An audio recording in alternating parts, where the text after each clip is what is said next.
Hello and welcome to the magnificent Stade de France, surely one of the grandest and most iconic stadiums in Europe, and to session 5 of para-athletics at the 2024 Paralympic Games. An absolute pleasure to share these games and these events with you as another busy schedule looms large before us.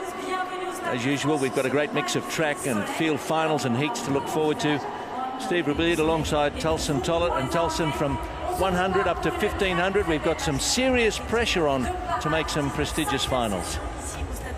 We certainly do, Steve, and the great part about this is we'll see visually impaired and wheelchair athletes over the course of this session getting underway with that 1500 metres in the women's, which we'll see in the T11 complete visual impairment.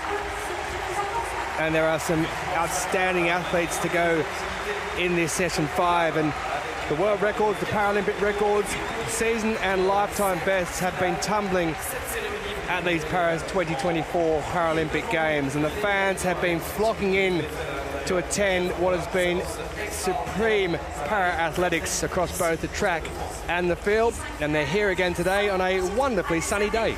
It is beautiful. We've had a little bit of rain in some sessions, so it doesn't look like it today at all. It is warm and getting warmer, and most of these fans fairly soon will be in the shade. We're actually dealing with a bit of light on our monitors as well as we get set, but here is the schedule, kicking off with the women's long jump T12 shot put, and then, as Tulsen mentioned, the 1500s discus throw F64 will get underway. Then we've got 100 heats for the men and women T34, and down to the women's T36 200 final, men's 400 heats. So it's a busy schedule. We've got a sprinkling of victory ceremonies to bring you as well. And one event I'm looking forward to, a women's discus that I'm excited about, because one of the great throwers of Paralympic sport will be in action in the F64 category. That's Yao Juan. And across the years, she's won gold in 3 different throwing events. Now in her 7th Paralympic Games, really a once-in-a-lifetime, a once-in-a-generation athlete. Para-athletics, a sport which can throw up these kinds of careers, because, Tulsen, the athletes can stay in it for quite a long time. Yeah, we've seen athletes who are in their 60s who are still competing, and some start at a very young age. Some find para-athletics at a much older age. But both youth and experience, it's wonderful to see. We sometimes see athletes like the likes of Maxime Caraban, who's gone already in the men's T53 category, who wasn't even born when other athletes were still winning medals. Temperature of 24 degrees in this morning session. Slight wind out of the southeast, nothing too much to talk about, and that's been one thing we've been blessed with during these games on the track. We've had no problems as far as records go, with being more than plus 2.0, which has to be the limit. If it goes above that, the records do not count as a tailwind. Yes, according to the forecast, the real heat will come later in the day, so conditions in this early session couldn't be better. We know the track is fast, nothing to say that world and Paralympic records won't be challenged in the heats, and any time at all in the field finals. And we've got maybe some fans from Croatia, if those shirts are anything to go by. But there's always generous support from all fans for all countries, something that we have all enjoyed seeing and being part of. I hope you have it home too, wherever you might be watching, and if it's relevant in your country, happy Father's Day to those in the country where it is today. Saw some Canadian fans who will be supporting Austin Smink, who competes today. Brent Lakatos also competing for the Canadians. They've got a strong wheelchair category para-athletics group. Ladies and gentlemen, in order to open the session with a bit of a French touch, as in theatre, it's time for the trois coups to launch the competition.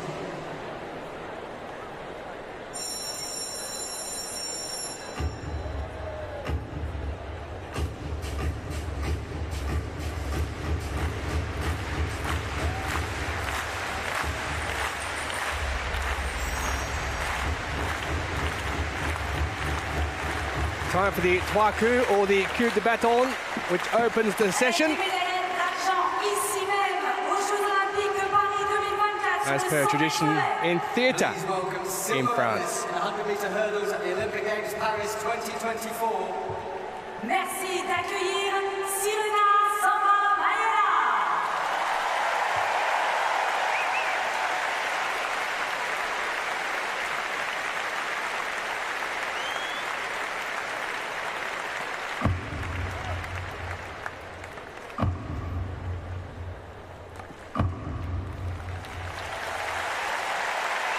Twenty-three-year-old Sirena Samba-Mayela, who won silver at the Paris 2024 Olympic Games over the 100 meters hurdles, gets the session officially underway.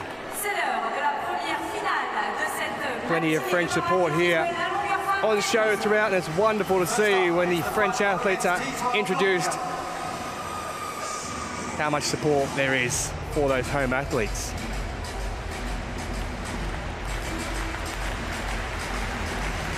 A reminder of the schedule, and we'll have the women's long jump T12 finalists out shortly. We've got track, mainly heats today, and some important field finals. In the opening women's long jump T12 from Ukraine, Oksana Zabrowska has won the last 4 events at Paralympic Games in the T12 long jump. Multiple world and Paralympic medalist from Germany. Third in the 100 metres in Rio from Duisburg, 5th in 04 and 08 in this event. Two-time world bronze medalist from Japan. Sawada Uran, 5th in Tokyo, jumping 5.15 metres.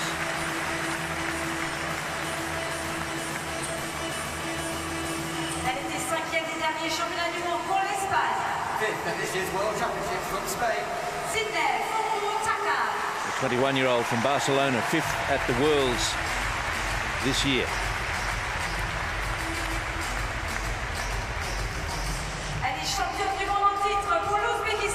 Reigning world champion from Uzbekistan. 29-year-old from Tashkent. So here, a world champion, 4th in Tokyo.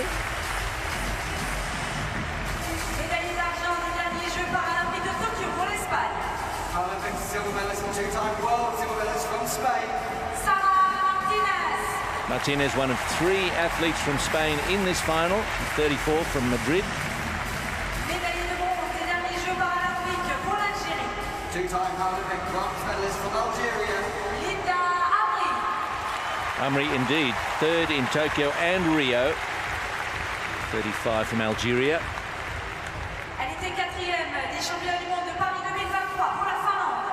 Fourth at last year's World Championships from Finland. 20-year-old from Helsinki, 4th at the 23 Worlds, jumping 5.16 metres. Just missing out on a medal at this year's World Championships from Spain. 7th in Tokyo, 8th in Rio. Fernandez, well done.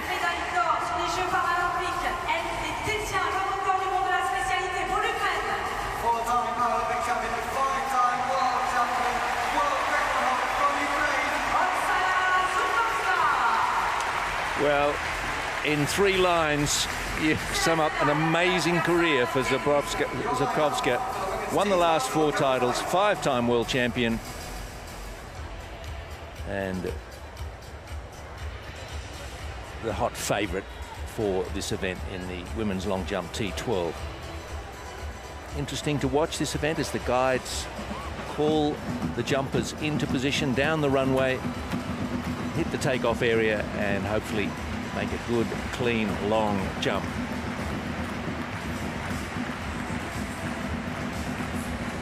Zabrowska with the world record of 6.6 metres, set in London 2012. Beijing, London, Rio, Tokyo. What a record. draw would have it, she'll be up last.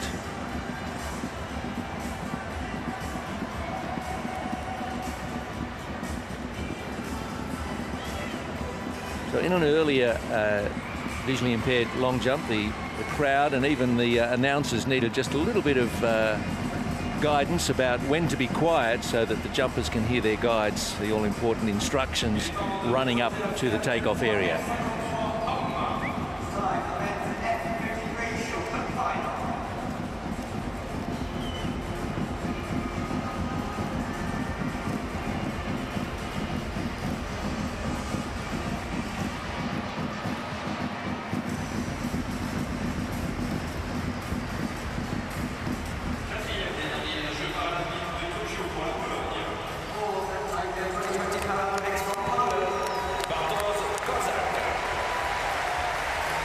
Bartosz, fourth in Tokyo, fifth at the 23 Worlds for the men's F53 shot put.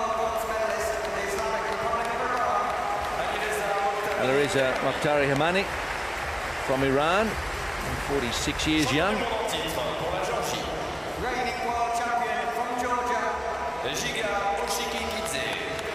Oshikidze, 33 from Georgia, through 8.79 to win the World Championship this year. 2024 World Silver medalist from Morocco,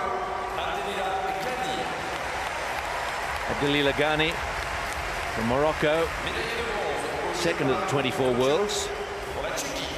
2019 World Champion from Czechia, Anis Kizi, third in Tokyo, fifth in Rio.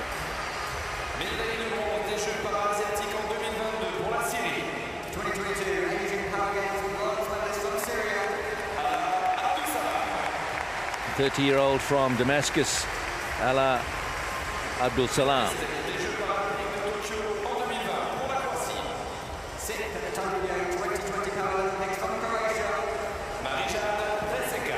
Marijan Presikan, we've already seen he's got some support in the crowd.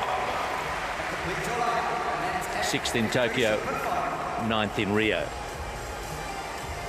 Seven in the field for the men's F53 shot put.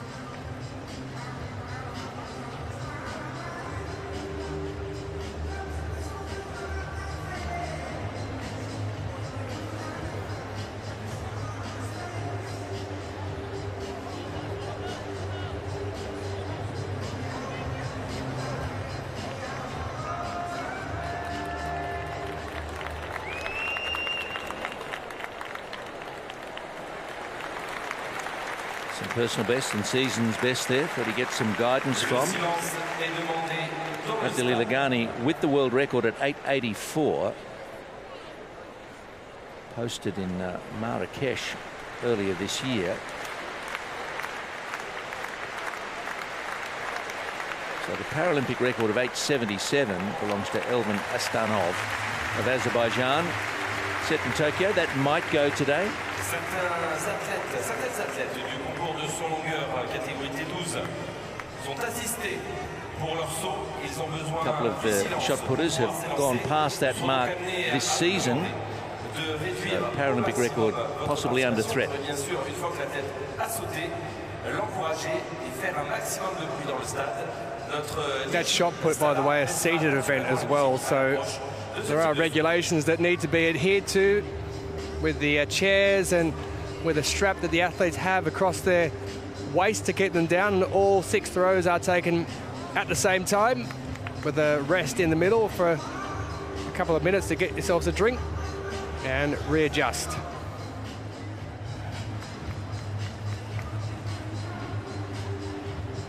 Sydney Foku Takam ready to go in the long jump. He's third in the competition order. Has a best of 4.93 set this season.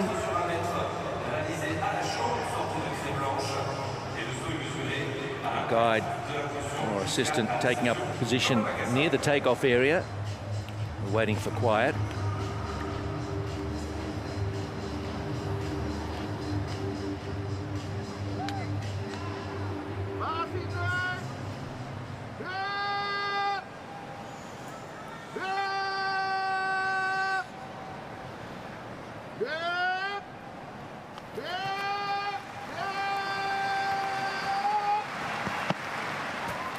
Oh, found the middle of the takeoff area. Innovative use of the cone from the assistant. Turns it into a megaphone. And Fokutaka has put in a very good first leap. We've had a 490 from Müller Rottgart of Germany.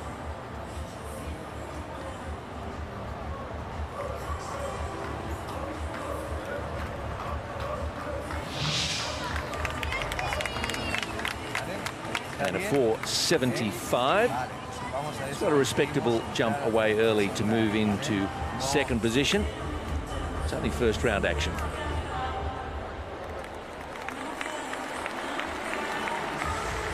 Et du côté du lancer de poids assis catégorie F53, les athlètes vont réaliser leurs 6 essais d'affilée. Ils sont installés dans une chaise qui leur est spécifique, fabriquée dans leur pays. And the runners starting to take up positions, Tulson, for this first heat in the 1500. Yeah, this is a complete visual impairment category in the women's 1500 metres. This is heat 1 of 3. Crowd steadily building. The world champion Yayesh Tesfor goes in heat number 1 from Ethiopia. Also the world record holder. That world record set in Kobe back in May when taking gold at the World Paralympics Championships.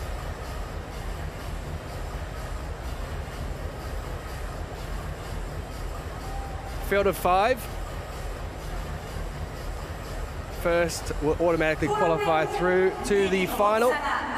Next 3 fastest across the 3 heats will also make it through as well.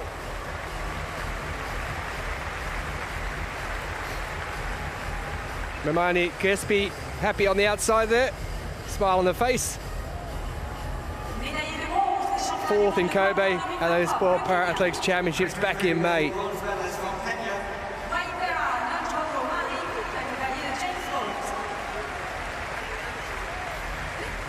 Mary Naroje, who was 7th in Tokyo. There is the reigning world champion and world record holder.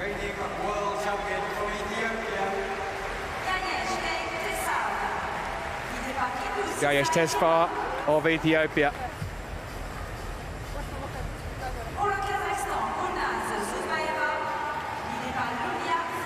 Kyrgyzstan's Gulnaz Zhubaeva, who was the bronze medalist at the Asian Para Games in 2022.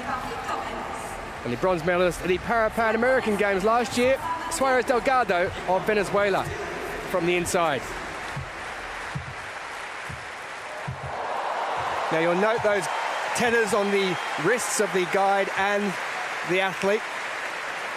Cannot be more than 30 centimetres in length, and they must maintain that between the athlete and the guide all the way through until they've gone across that finishing line. Tesfor there in shot on the left, world record holder.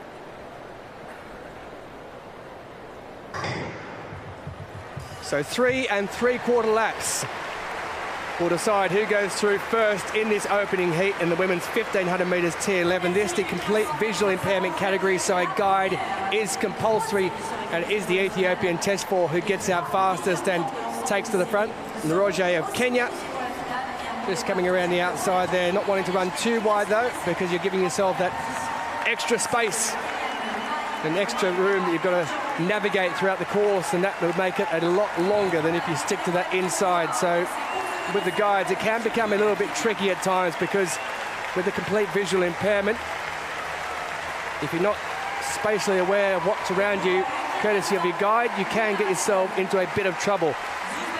So Tesfor leads as they head down across that finishing line. They'll have 3 laps remaining. Around 54 seconds for that opening lap. Just to remind you, it is the first place who qualifies through to the final, so you don't want to be leaving it to the lap of the gods with 2 heats to go with your time to worry about going through.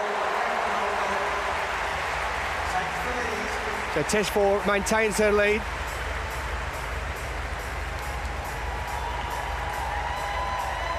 just out by a couple of meters in front.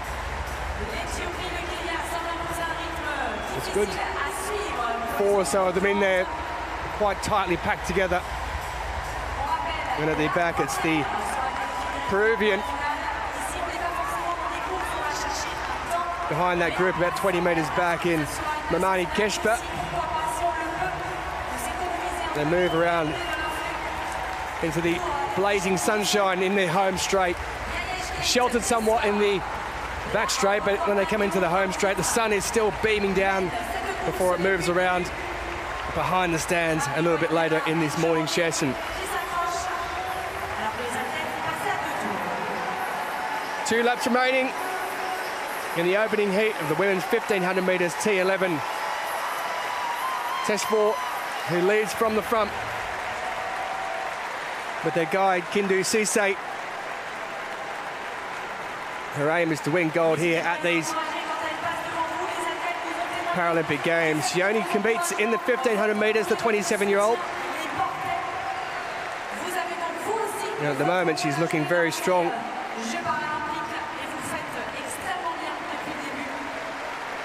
But Niroje is doing her best, the 40-year-old.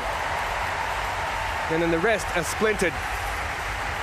So at the moment, with 600 metres remaining, it is a race in 2.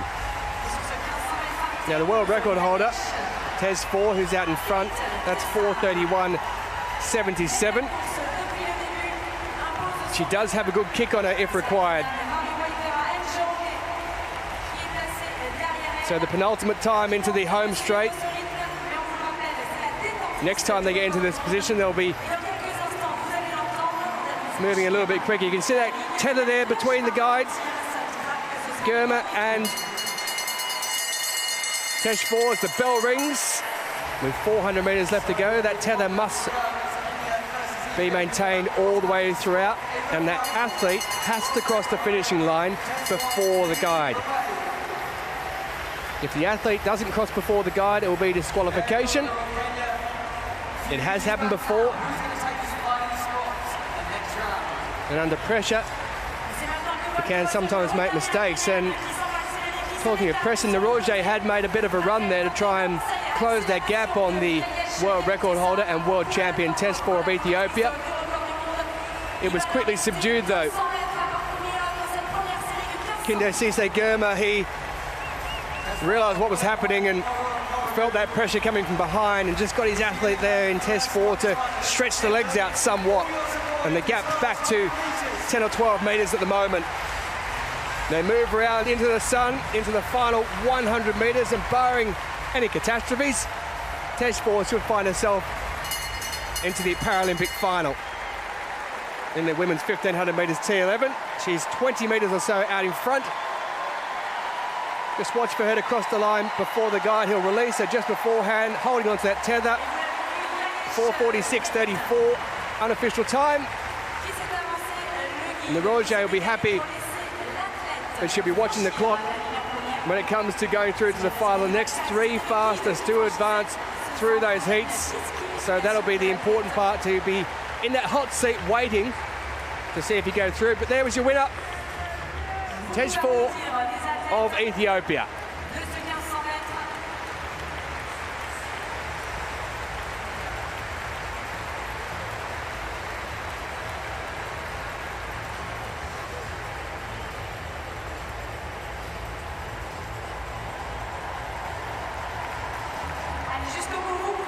.46.34.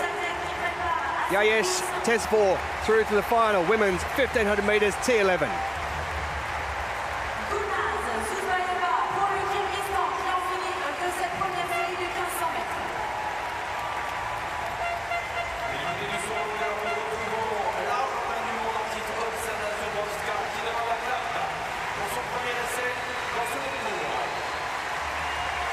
What an occasion for Gulnaz Zubazova. She's enjoying it with Yulia Furnas, her guide. They may be coming in a little bit later than everyone else, but they're enjoying the experience. And isn't that wonderful to see from the crowd? But here's our winner, Teshfor.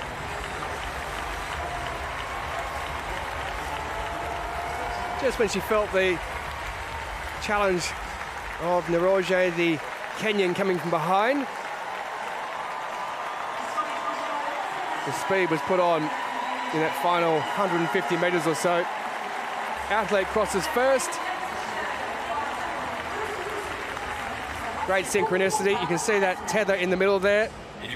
Yellow in the middle with blue handles. So confirmation of Test 4 going through to the final of the women's 1500 metres T11 complete visual impairment, season bests and lifetime bests for the rest of the field as they await to see their fate if they make it through to the final.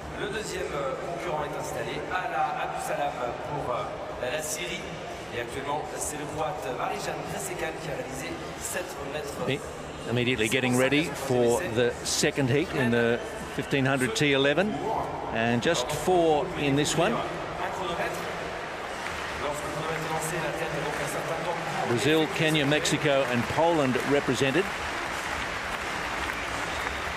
So Camila Muller of Brazil on the inside, Nancy Koech of Kenya, Rodrigues Saavedra, who owns the Paralympic record, second from the outside, and Joanna Mazur of Poland, who came 4th in Tokyo.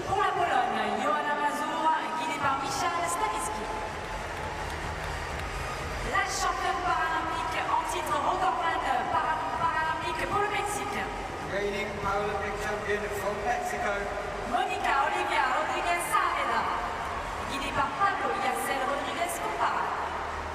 and she was 5th in Rio as well as winning Tokyo. 2023 world champion from Kenya, second in Rio, 3rd in Tokyo was Koech.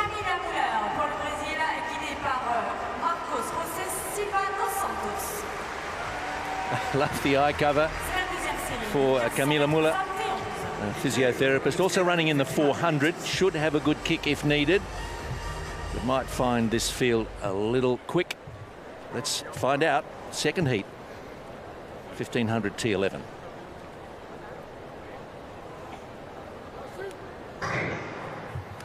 Off they go, and cutting away into the inside straight away was Mazur of Poland. And her guide, Michał Stawicki. Mazur with a personal best of 4:47.14.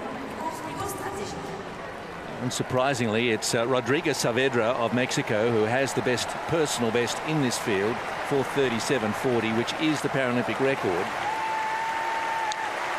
As they'll move out of the shade and into the sun, that is the last part of that home turn and home straight.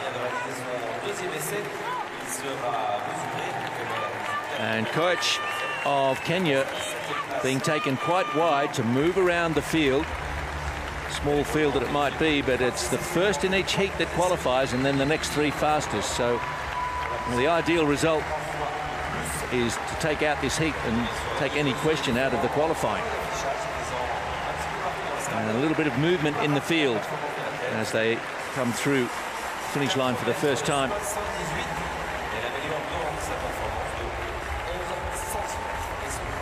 And Koech starting to stretch them. So a little bit of confusion at the back there. So we've still got to Mazur sitting in second. Then Rodrigues Saavedra. Muller of Brazil. Just a little traffic issue for her and her guide, Marcos Jose Silva de Santos. But Koech moving along nicely at the front. She stretched this lead out to 7 or 8 meters. Then Mazur of Poland. Muller at the trail of the field. Rodrigues Saavedra has got a bit to do. The Tokyo champion. Sitting in 3rd position at the moment, but looks like she wants to make a move down this home straight if the guide takes her out and around. Mazur of Poland, who's sitting 2nd at the moment. Koech and guide Jeffrey Rotich.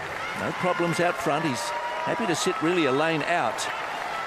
And if you're wondering why the guide would run on the outside or the inside, well, if they run on the inside, it at least prevents their athlete from accidentally stepping into or away from lane one and into the interior of the arena, which would be a disqualification. And also might indicate why Coetch is running quite wide. Almost in lane two most of the time. That also avoids the danger of stepping into an illegal area. Now we've got Rodrigo Saavedra moving strongly up into second place.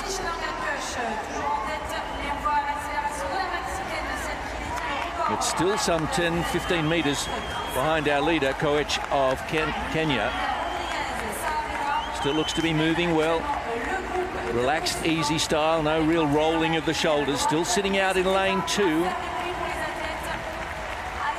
Around the bend, keeping her athlete safe is Jeffrey Rotic, doing a great job. Now a surge coming down the outside from Joanna Mazur of Poland. Mentioned she's a good 400 runner, or at least that's Mula of Brazil. Coetch takes the bell, keeps the lead.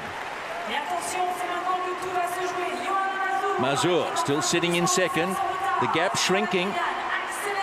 Mazur, who was fourth in Tokyo, and Mikkel Stavitsi, the guide, trying to make a bit of a move, but Coetch is responding, and the lead still sitting at around 7 meters.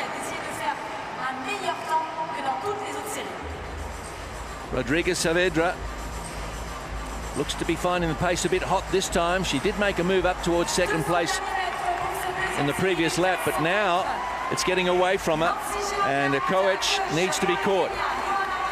And Joanna Mazur of Poland is doing a good job trying to catch her.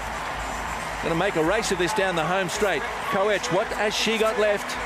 Only the winner is certain of qualifying. Into a good stride now, and the lead looks too big and the finish line too close for Coetch not to take it, and she will indeed. Comes down to the line in around 4:55, and Mazur second, Rodrigo Saavedra a surprise third, and then Camila Muller.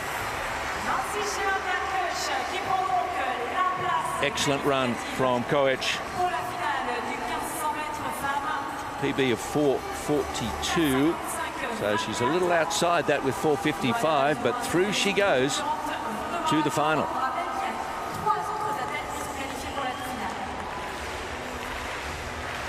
Excellent run, well raced, mostly from the front for Coetch. It was a short time where Mazur, who did finish second, was leading, and not the best race perhaps for Rodrigo Saavedra. Tokyo champion may not be in the final. See how the qualifying times pan out, but Coetch and guide Jeffrey Rotic secure in the win. It's got that easy, classic African style, shoulders slightly forward. Beautiful distance runners. And Coetch certainly out of that mould. She takes it in 4:55.24, and just a second behind was Mazur, and that may stand her in good stead when we look at the next fastest qualifiers. Another 4 seconds back, though, to Rodrigo Saavedra.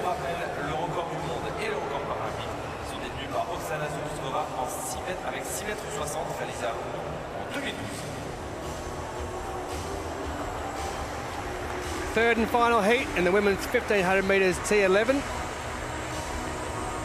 Complete visual impairment.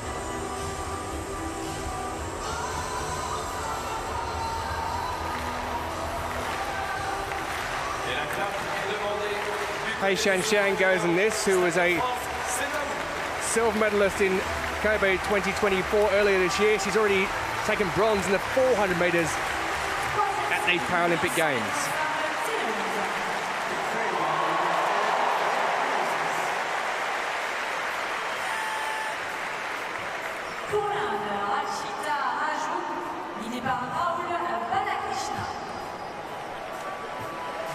Rakshita Raju, who was 5th in Kobe earlier in the year from India.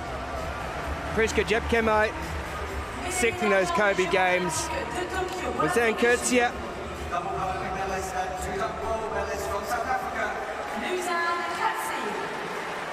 the South African who was a silver medalist at the last Paralympic Games in Tokyo 2020.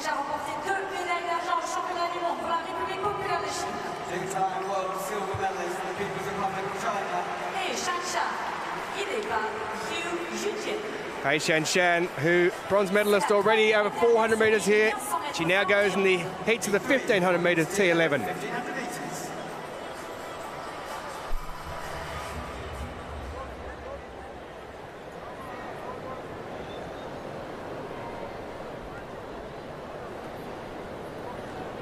So the current cut-off time they're looking at is 4:56.30 for those who don't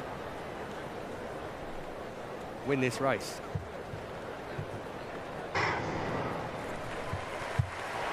Underway in the final heat of the women's 1500 metres T11 complete visual impairment. First place automatically goes through. And then we're looking for the 3 fastest to go through after that.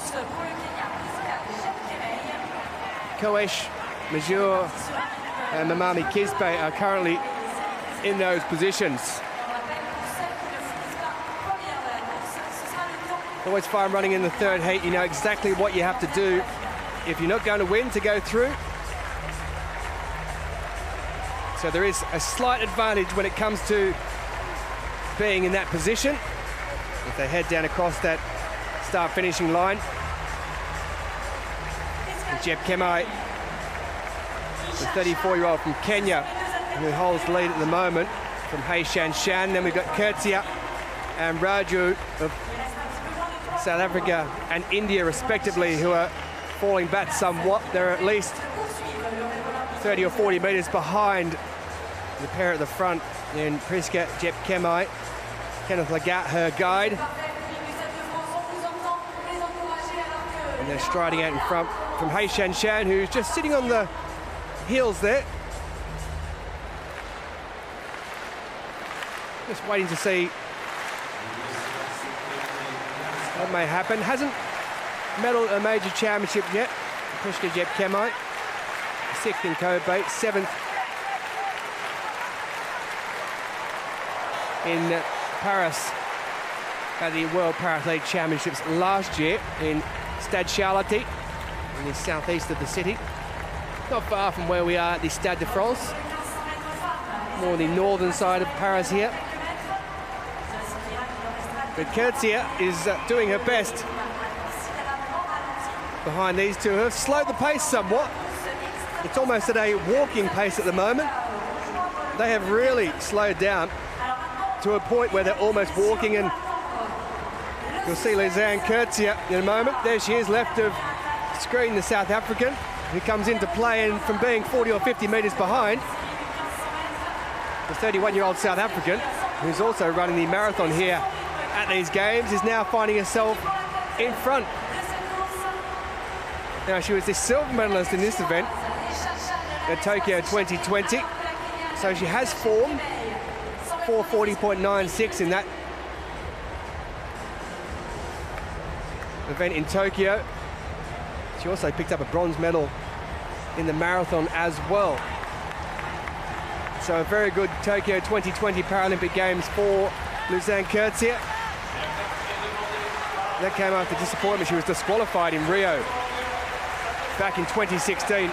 So she made up for it in Tokyo, and she's looking very, very strong at the moment here.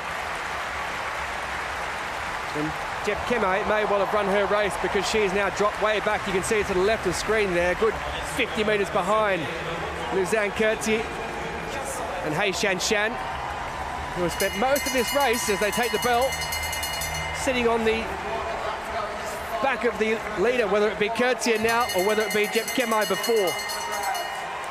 Just to remind you, it's only the first who automatically qualifies through to the final, and we'll then be looking for those 3 fastest qualifiers to take us through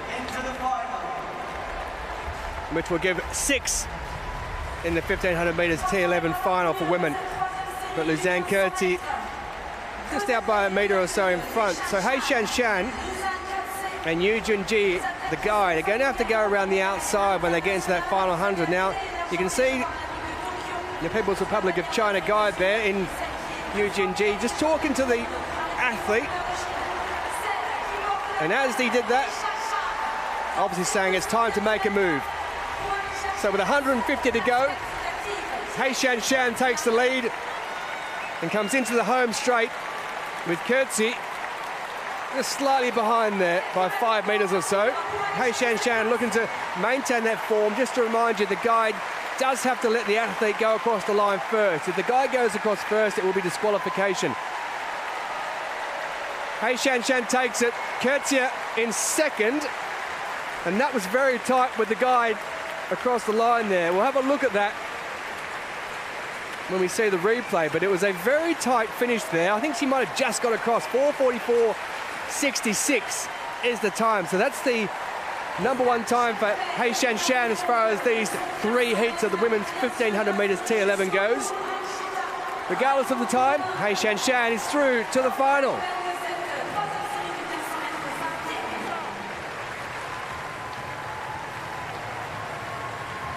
Raju of India, 23 years of age. Season best of 5:16.13. Comes in a little bit after that. But there's your winner. And through to the final, Hei Shan. 4:44.66 is the time as she qualifies. Ketia was in front,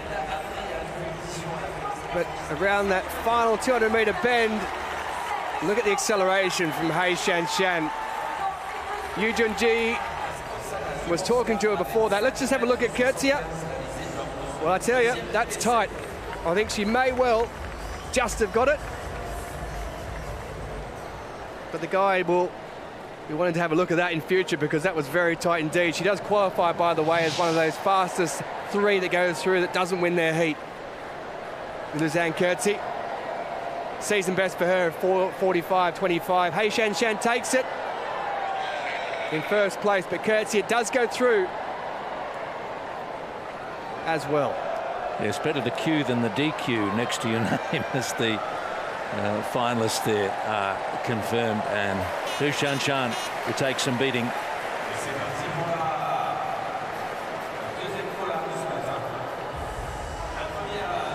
We've got long jump action happening, and Zabowska, the world record holder, has already put in a 5:64 to take the early lead.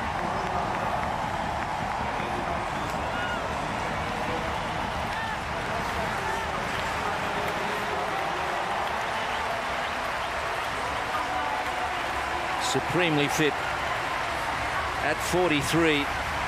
Absolute stellar record in this event. She owns it and puts out another intimidating jump.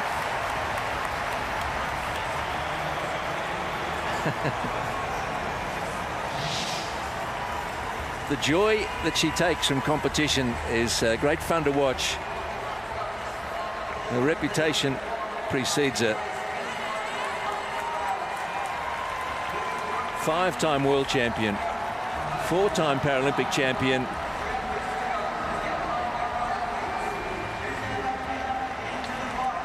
Great height, extension, and enjoyment.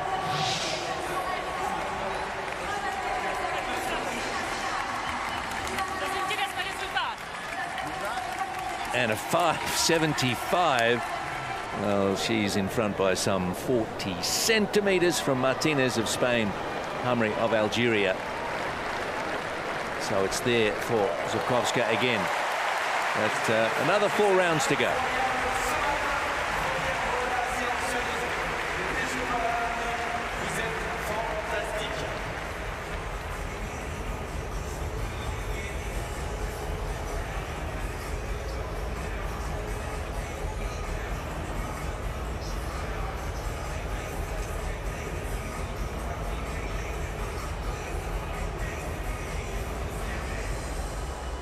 Men's javelin throw F57 victory ceremony.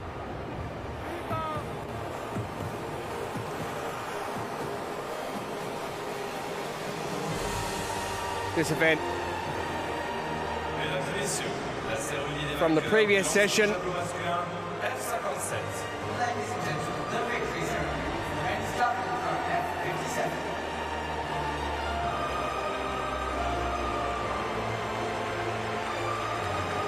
This is a seated category event. Please welcome the medalists.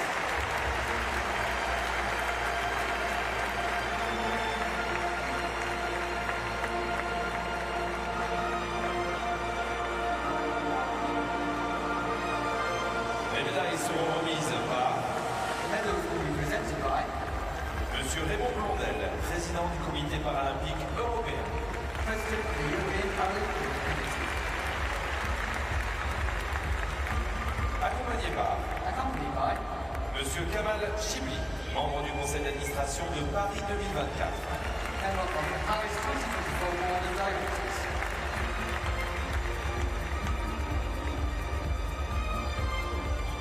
Médaillé de bronze, représentant le Brésil. Bronze medalist representing Brazil, Cicero Lins Nobre of Brazil takes the bronze now. He's the reigning world champion in this event, having won in Kobe back in May. He also won in Dubai in 2019. He was the bronze medalist in Tokyo, and he's also the bronze medalist at Paris 2024.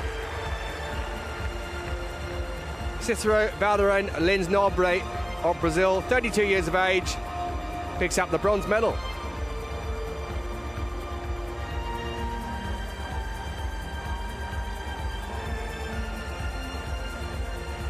Médaillé d'argent, représentant la Turquie. silver medalist representing Turkey, Mohamed Alvandi. Turkey's 34-year-old Mohamed Kalvande, he won the javelin throw at Rio in 2016. He also won the World Para-Athletics Championships javelin throw last year here in Paris. And if you go back to Doha in 2015, he won it then, and Lyon back in 2013. So he adds a silver medal at the Paralympic Games to his growing collection of medals at major championships.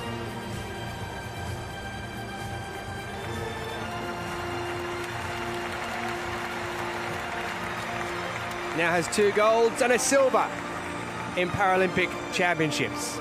Mohamed Kalvande of Turkey. Médaillé d'or, champion paralympique, représentant l'Ouzbékistan. Gold medalist and Paralympic champion representing Uzbekistan, Roland-Garros. But the man who just missed out on the medals at Tokyo 2020, finishing in 4th position, Yorkenbek Odilov of Uzbekistan. He's got time on his side. He's 24 years of age, from Fergana. He's the Paralympic champion in the men's javelin throw, F57. Took the sport up in 2016. Jan Selesny, the great Czech javelin thrower, is his hero. And he received the Shurat medal from the president of Uzbekistan for his performance in Tokyo. He may receive something a bit more this time. Yorkenbek Odilov, the Paralympic champion, men's javelin throw, F57.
issus les médaillés paralympiques. Bronze to Brazil, Cicero Lins-Nobre, Mohamed Kalvande of Turkey with the silver, and Uzbekistan's Yokumbek Odilov, the gold medalist in the men's javelin throw, F57.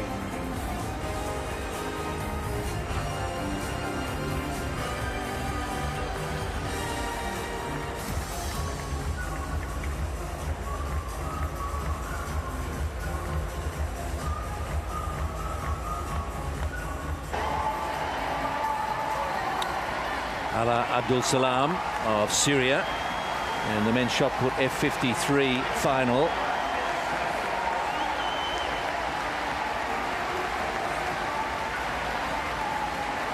.884 is the world record. Abdelili Ghani, who's also in this event, owns that world record.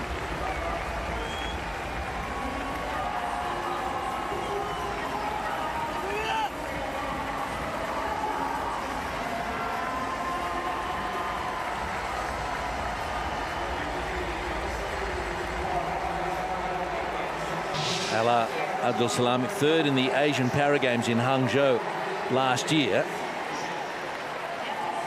A 30-year-old from Damascus.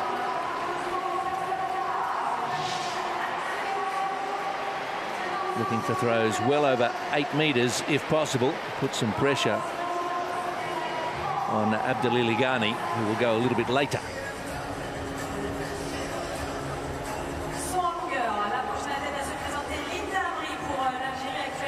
So Abdul Salam leads it for the moment from Kisi of Czechia.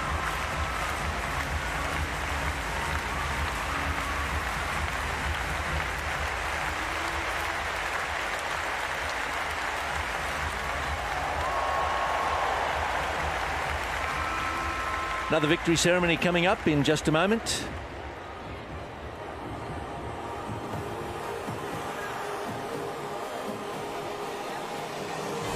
Mesdames et messieurs, la cérémonie des vainqueurs du lancer de massue homme F32.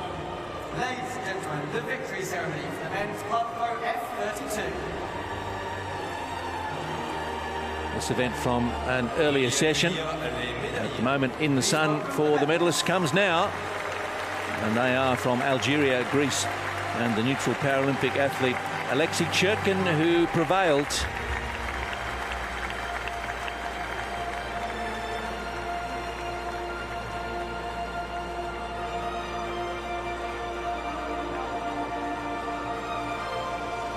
Les médailles seront remises par Medals will be presented by Madame Loana Cariophyli, membre de l'ordre paralympique.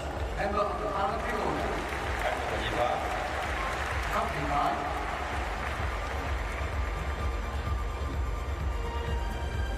Monsieur Didier Bollet, président, directeur général Terraillon.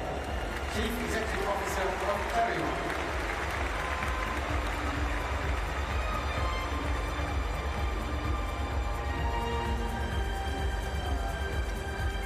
Médaillé de bronze, représentant l'Algérie. Bronze medalist representing Algeria, Ahmed Mehedeb. Mehedeb was 8th in the club throw in Tokyo, but at the World Championships this year, he had a victory throwing 37.61.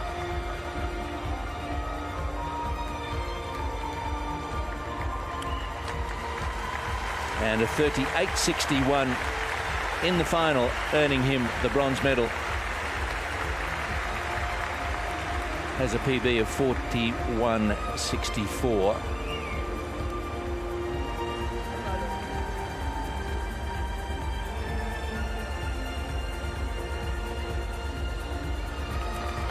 Médaille d'argent, représentant la Grèce.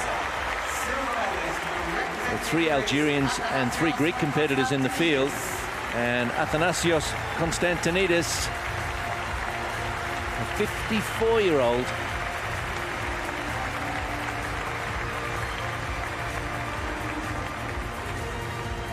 Won the shot put actually in Rio in 2016, second in the club throw in Tokyo.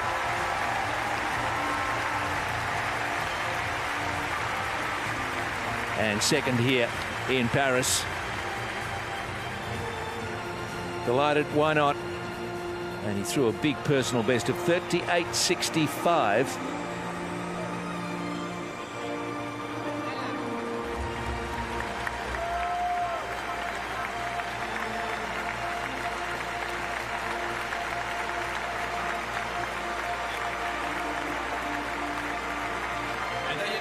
Algeria the bronze, Greece the silver. Gold medalist and Paralympic champion, neutral Paralympic athlete, Alexei Churkin. So the 26-year-old with a 40.33 club throw to take the event.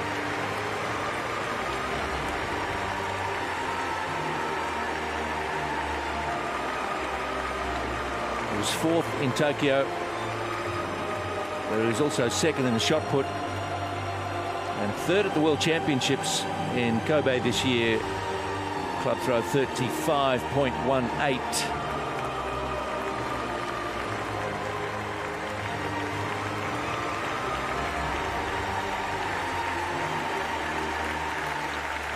And that winning throw came in the first attempt. Ladies and gentlemen, please stand if you are able for the Paralympic anthem.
Alexei Churkin, Athanasios Konstanidis and Ahmed Mehedeb. Men's club throw F32, your medalists.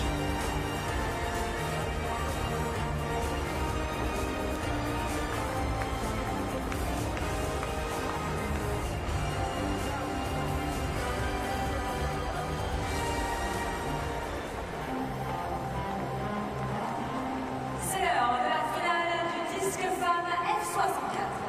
Now time for women's F64 discus throw final.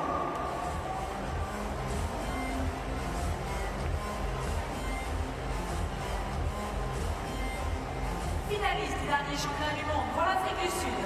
Making her Paralympic debut from South Africa.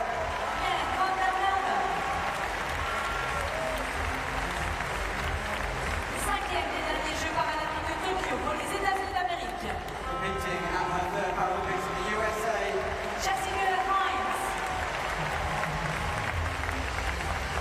Elle avait décroché 5 titres aux derniers Jeux paralympiques de Tokyo, détentrice de record du monde pour la République populaire de Chine. 5-time Paralympic gold medalist, 11-time world champion for the People's Republic of China.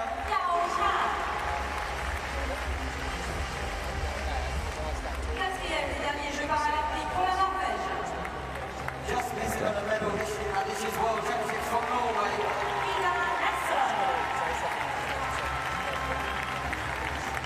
Médaillé d'argent des derniers championnats du monde pour le Mexique. 2024 world silver medalist from Mexico. Osiris Annette Machado Plata.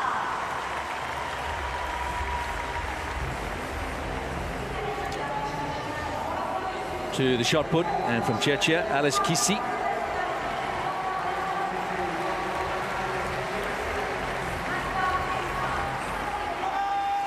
Third in the competition rotation, a 43-year-old. 7 in the field. They take all their attempts and then hand the chair over to the next competitor.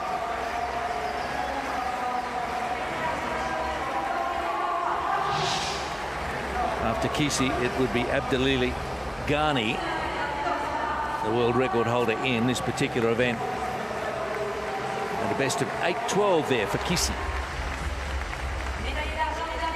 Abdul Salam still leads it just by the 6 centimetres.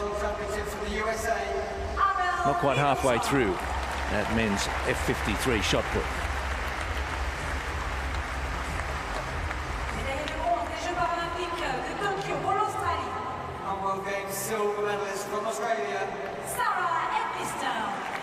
Early stages of preparing for the men's 100 T34 round 1. A couple of heats to bring you, but the women's discus throw F64 is also getting underway. Field of 12. And the top 6, or at least the first 6. Yao Juan. At her 7th Paralympic Games. And Yang Yue, who seems to be the perpetual runner-up to Yao Juan over the years. And they could make it again a China 1-2 in that discus event. Just starting.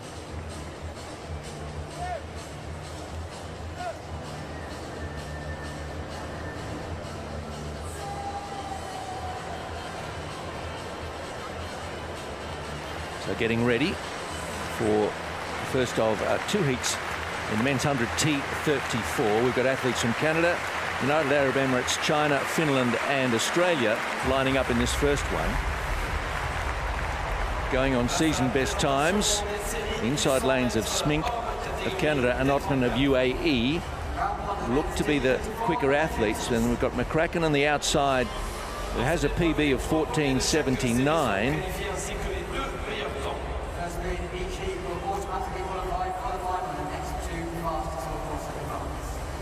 So first 3 in each heat, and the next 2 fastest advancing to the final.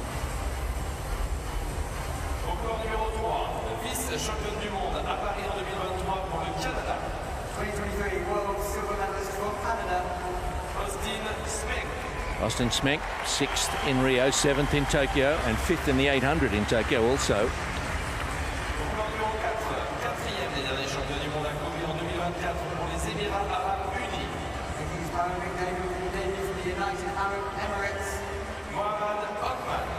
Fourth in the 24 World Championships, just 20 years of age. First Paralympic Games for Ottman. 25-year-old from Shanghai, Gong Wenhao. Henry Manny, 32-year-old Finn, who was 3rd in Rio and 5th in Tokyo. And Reid McCracken, 2nd 3 years ago, also in Rio and London.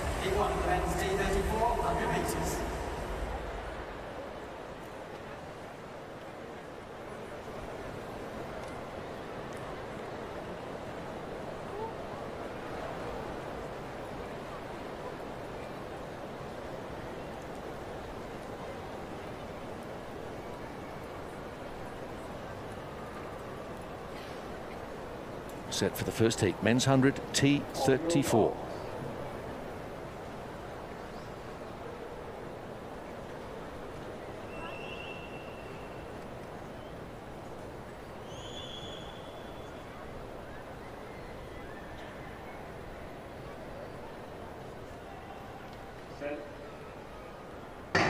From the inside, Smink of Canada, Ottman UAE, Gong of China, Mani of Finland and McCracken of Australia.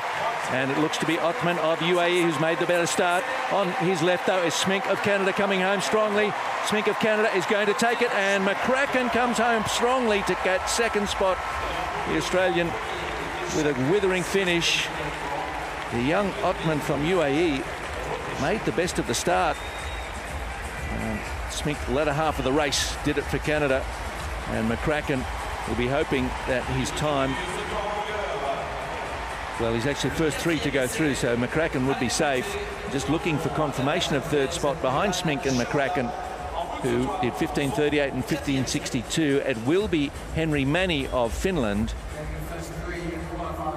And then Ottman and Gong Wenhao will have to hope that they are one of the faster qualifiers.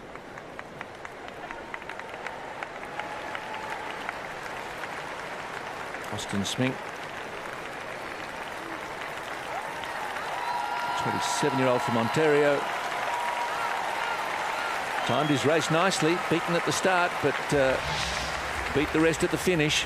Great start it was from Ottman. Got away cleanly, got away quickly. McCracken starting to get into his work on the outside, but Smink is finding his rhythm in the second half of the race as McCracken starts to come at him, but Smink good enough and quick enough in 15:38. A nice angle on the bright start made by Ottman. Had the full length of the chair on Smink in the early going. Smink quicker over the last 40 metres though, and McCracken also getting past Ottman, who ended up in fourth position actually, with Henry Mani of Finland squeezing into third by 300ths to become the third automatic qualifier.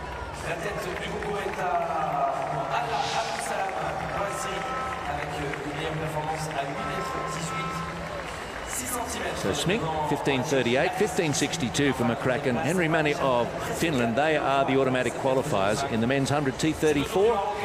Second heat, not far away.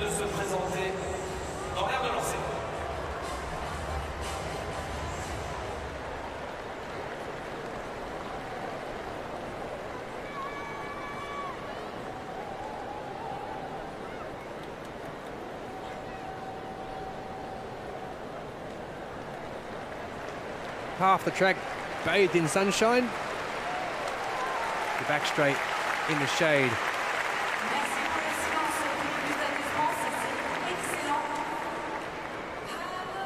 Perfect for the 100-meter races in the sun.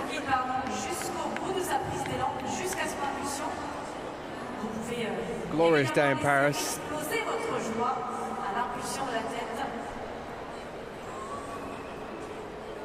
That's a fabulous shot of the Stade de France,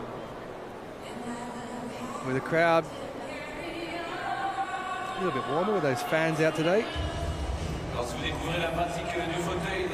They've been packing in for every session in the para-athletics here at the Paralympics in Paris 2024. All manner of nation.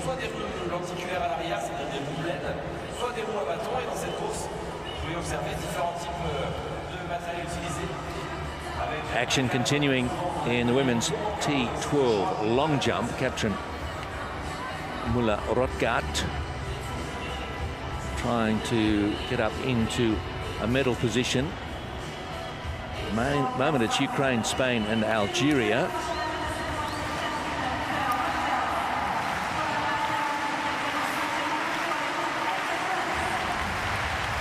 With a personal best of 5:49, which is well short of that so far. That's a better jump, at least in terms of technique and timing and hitting that takeoff area. Little Rutgut.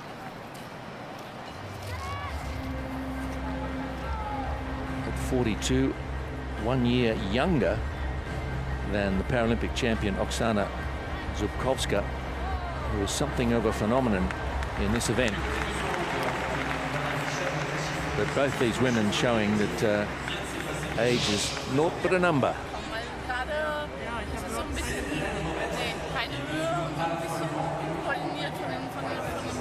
And a 4:75.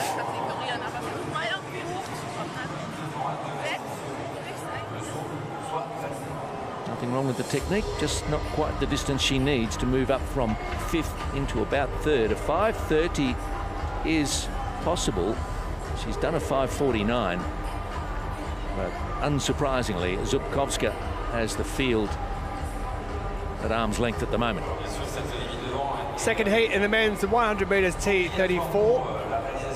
Coordination impairment category in the wheelchair class. 5 to go in this, including Wally Katila, the Paralympic and world champion from Tunisia.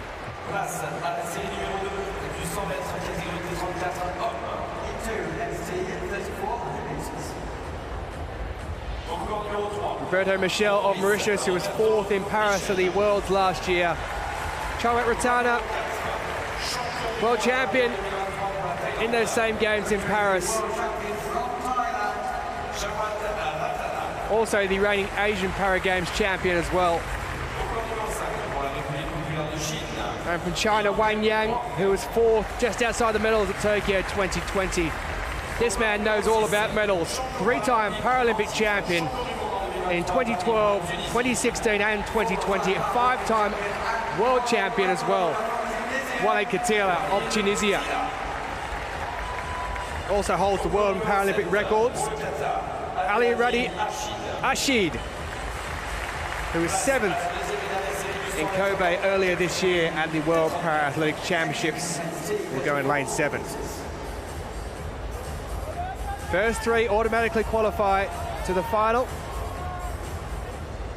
And the next 2 fastest from the previous heat, and this to go through.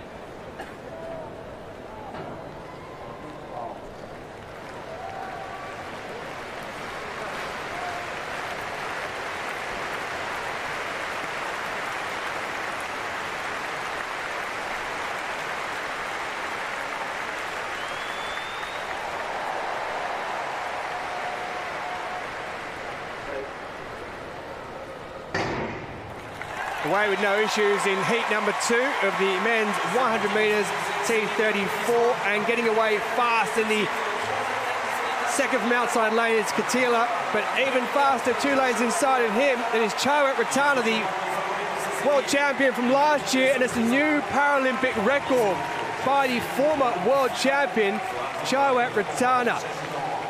Well, he absolutely burst out of the blocks. And he set a new Paralympic record of 14.81 seconds.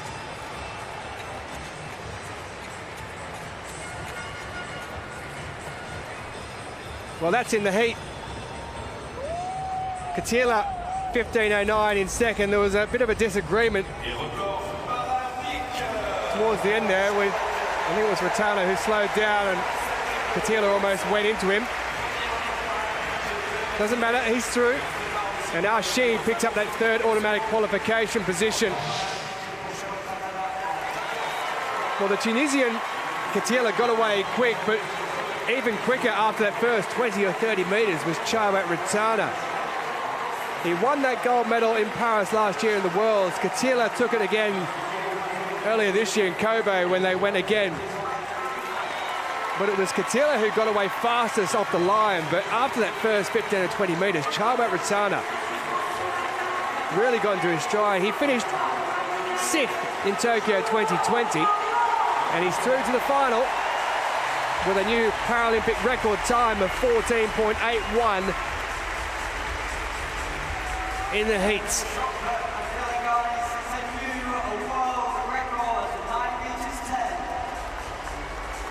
For the second half of the race was fast. 14.81, confirmation of that Paralympic record for Chowet Ratana. Katila and Ashid of Tunisia and Qatar respectively also go through. So that's how it looks. Othman and Gong of the UAE and China go through as the fastest qualifiers that didn't go through in that top 3 of each heat. Ratana, a Paralympic record, goes through to the final.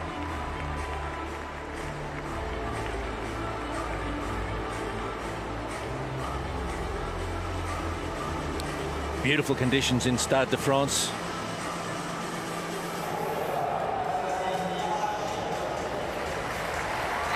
Dylan Nagani in the shot put.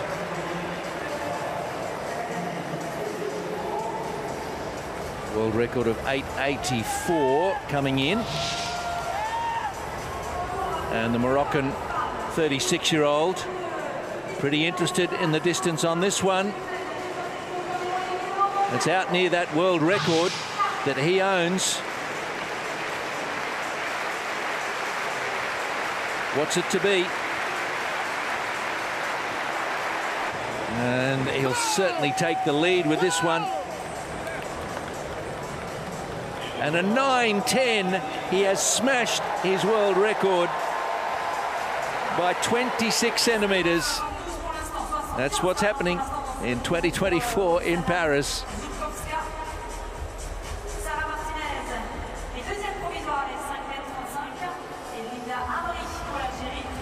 All right, back to track action. Women's 100T, 34 heats now.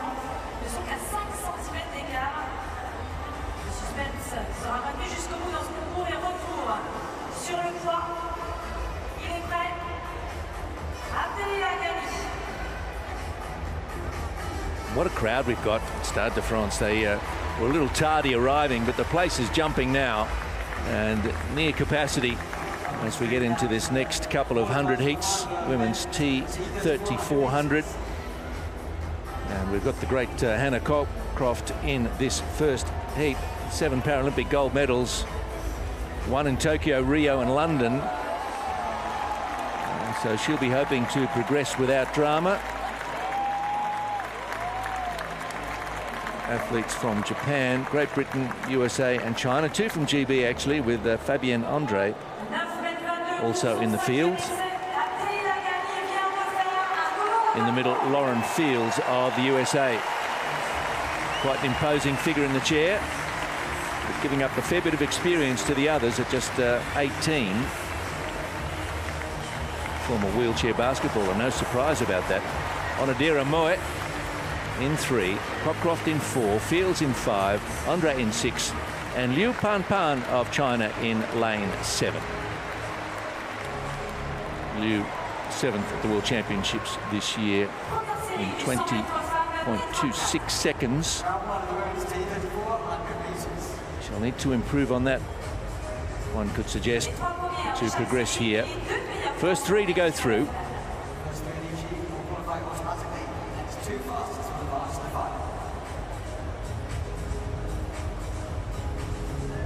So look for Cockcroft in the white helmet in lane 4 to perhaps lead this early and go on with it.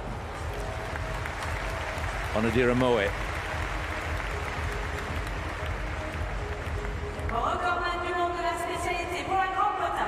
Seven-time Paralympic champion and 16-time world champion from Great Britain, Hannah Cockcroft. 16 times a world champion, 32 now. By contrast, the very start of para-athletic career for Lauren Fields. Paris 2023 world bronze medalist from Great Britain, Fabienne Andre. 5th in Tokyo, 3rd at the Worlds last year.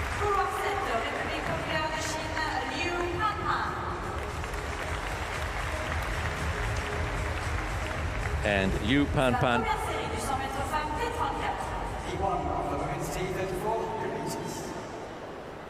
Starter about to call them up. First heat, women's 100 T34.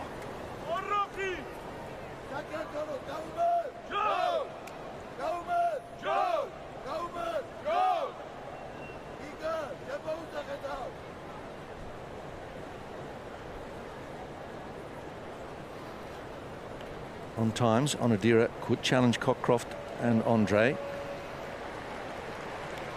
Fields in the middle for the USA. Liu Pan on the outside in 7.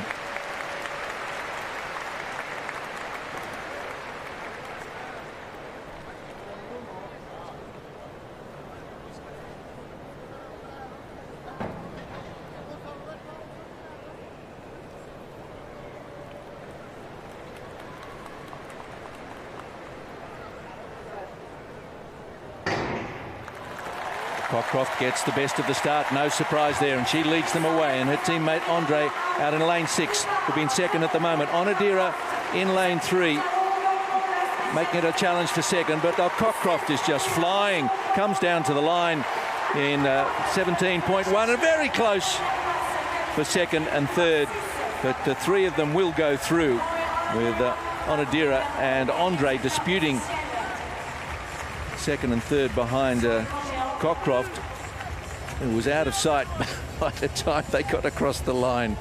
What a dominant figure she is in this race. So Cockcroft comfortably through, nearly 2 seconds to the good of Andre and Onodira in 1903 and 1908. Then Liu and then Lauren Fields. So Cockcroft, Andre and Onodira progress. And Cockcroft making something of a statement there.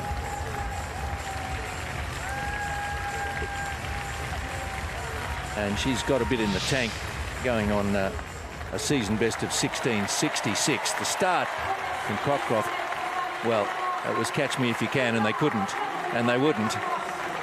But it was an interesting battle between Onodira and Andre for second and third. And they crossed the line together, but it was Andre by 5/100ths. Getting the nod for second. Cockcroft with this frenetic push rate.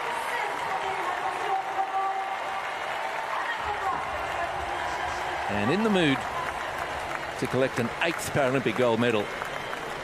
It's just the heat, but the heat is on.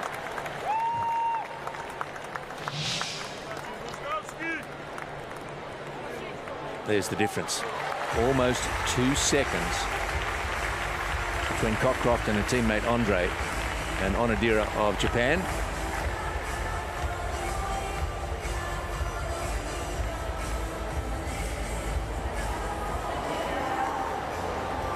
Back to the shot put. And Abdelila Ghani.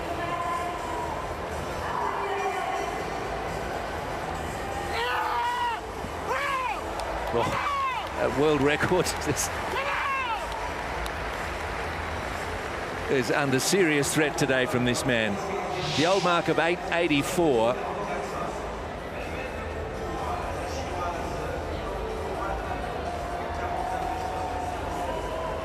Paralympic mark of 8:77. Well, that's gone.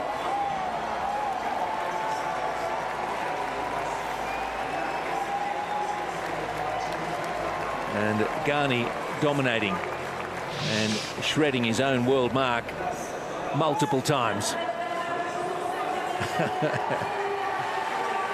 And Morocco, well proud of this man. So bit the world record with his first attempt, and then has just kept putting it in the past.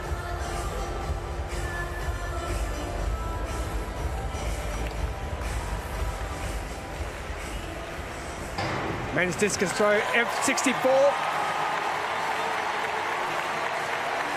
Yao of the People's Republic of China, the 40-year-old.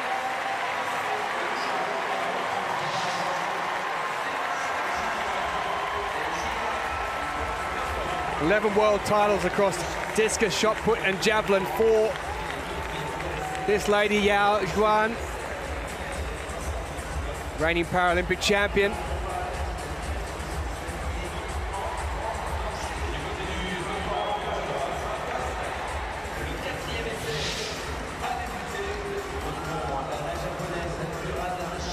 .41.07. Yeah, at the top of the pile. Currently at China 1-2.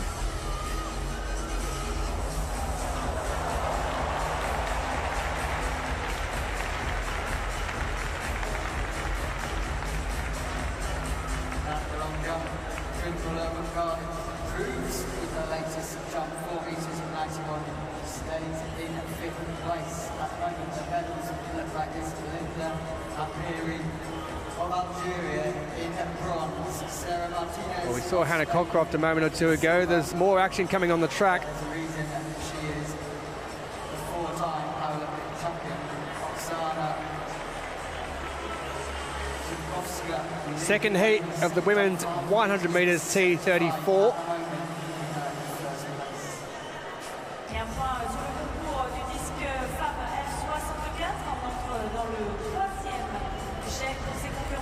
Hannah Cockcroft is the reigning Paralympic and world champion. Carrie Denigan, silver medalist. in Rio 2016 and Tokyo 2020 goes in this one for Great Britain.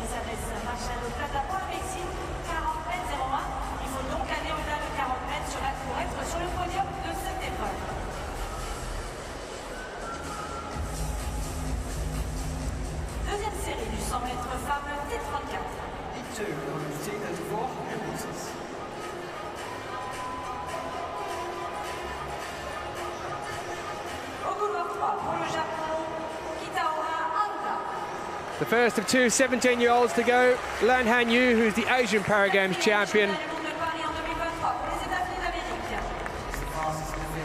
Eva Houston, 23 years of age, 8th in Tokyo 2020.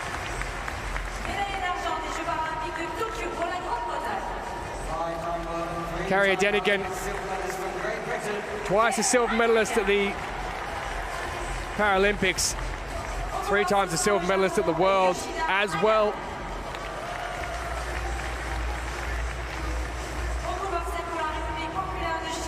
Yoshida in lane 6, and the lady I mentioned a little while back, the second of the 17-year-olds, they're going in lane 6 and 7.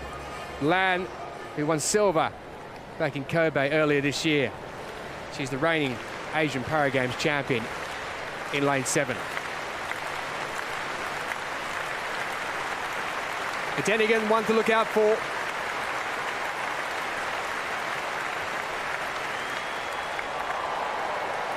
First 3 automatically through to the final.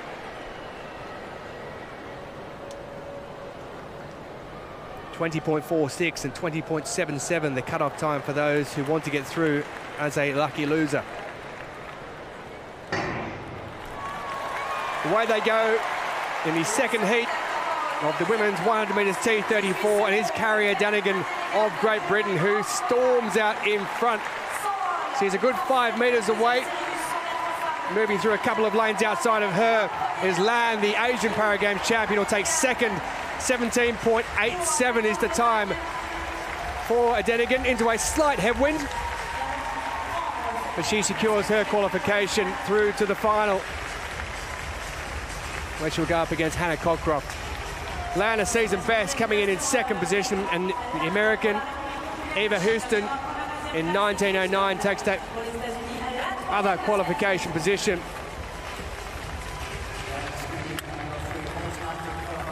And Katara should qualify as well. Carrier Denigan, 17.87, winning the second heat in the women's 100 metres T34. And all 5 athletes in this race, quicker heat than the first, go through. Katara and Yoshida, the 2 Japanese, also going through. Their times fast enough to see them through to the final. Lan, the Asian champion. But in the middle of the screen, the blue helmet blasting away, Carrier Denigan. So often in the shadow of Hannah Cockcroft, she'll be hoping in the final to get out of that and take a gold. But surely she's in with a great chance of beating her compatriot. And in the second heat, she rocketed it away.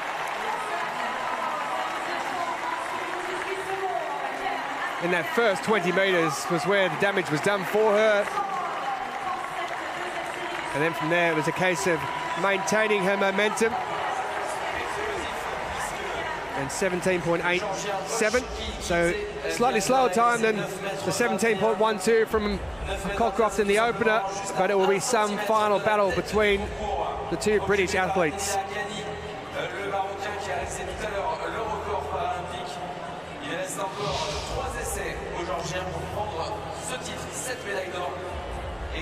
So all 5 in that heat go through. Katara and Yoshida as the fastest qualifiers who didn't go through automatically. 2 season bests as well. And the final will look like this. Cockcroft with the fastest time ahead of Denigan. Andre of Great Britain also in there, and 3 from Japan as well.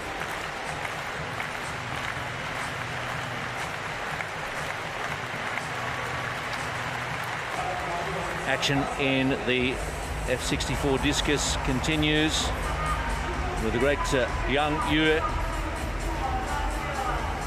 40-50.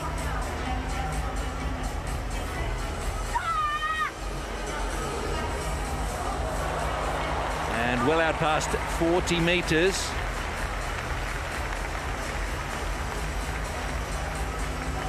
So China with Yang Yue and Yao Juan.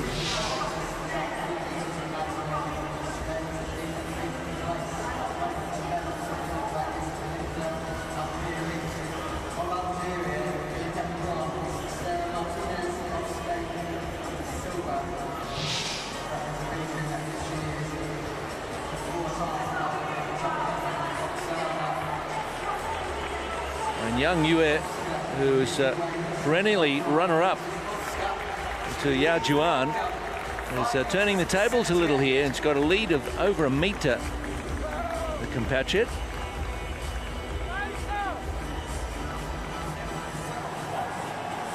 And to long jump for Oksana Zubkovska.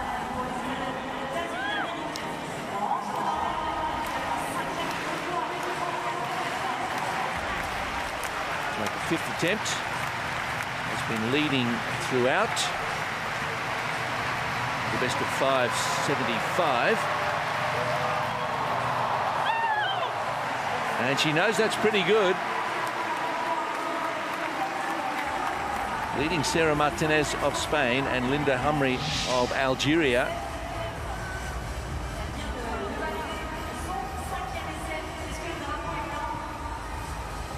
Reminding you, Zubkovska is looking for Paralympic gold number 5 in this event. Drives off the board, gets good height and distance.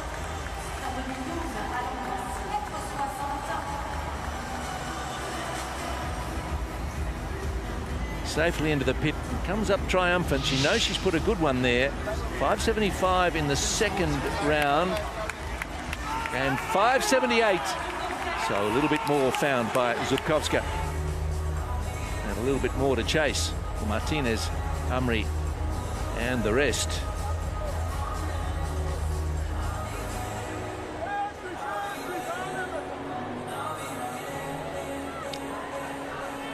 Back to the track.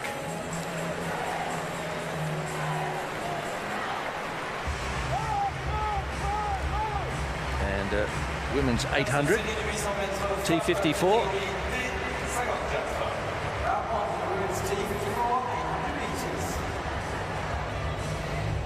Look to the medal there for Manuela Shea.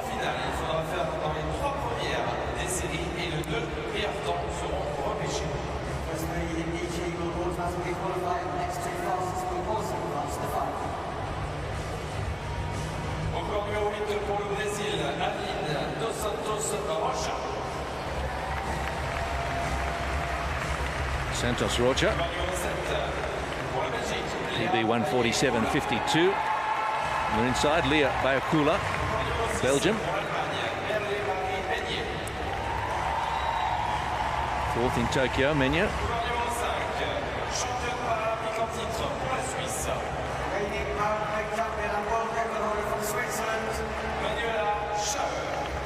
Imposing line of introduction.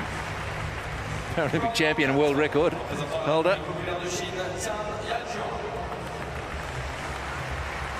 Tian Yajun from Shanghai.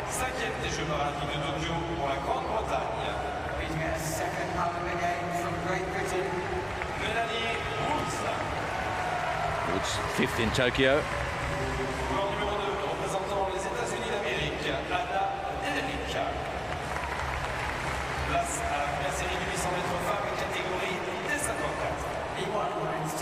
Dedrick, 21-year-old from Champaign, Illinois.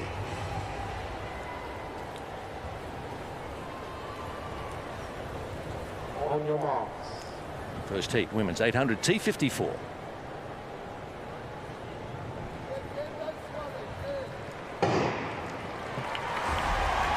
Shea in 5, getting away pretty smartly. They have to stay in their lanes for some time yet. So getting away nicely, Bayakula of Belgium, second from the outside, and is clearing out at the moment, followed pretty smartly by Shea.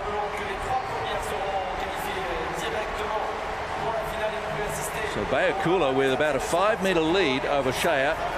2 laps of the Stade de France track. First 3 to go through, next 2 fastest advancing. So how much petrol does Chateau, the world record holder, want to spend here?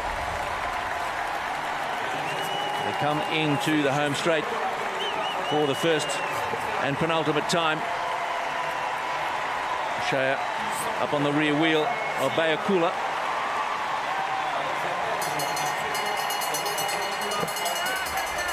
Bayakula still leads them. Chateau has a nicely positioned and comfortably in second place. And the top 3 is the cherished positions, and 3 are clearing out. Down the back straight pretty smartly. Still Bayakula.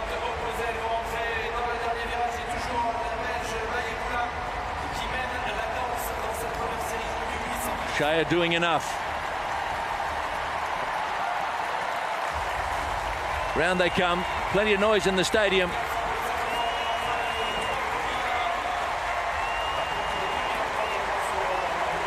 And Bayakula is going to be allowed by Chateau to lead them in.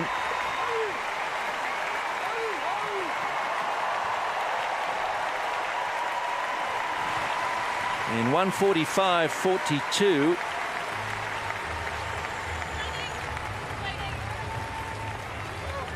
Bayakula, 4th in the 400 at the 23 Worlds, capable of plenty of good pace. Chateau coming off a 5th in the 5,000 here. And Melanie Woods of Great Britain coming across in 3rd, just behind Chateau in 1:45.81. So there are your 3 qualifiers, Bayakula, Chateau and Woods. Then Hannah Dedrick, Tian Yajun, 1:47.48, a season best for her. PBs for Woods and Dedrick.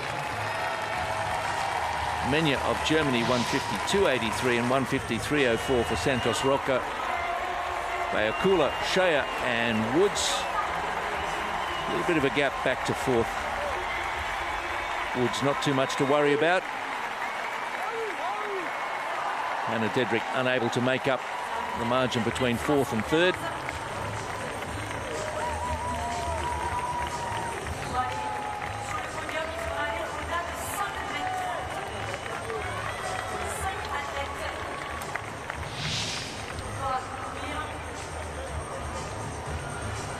Not a bad pace in that race, considering the world record's just under 1:42. Paralympic record 1:42.81, both owned by Manuela Chateau.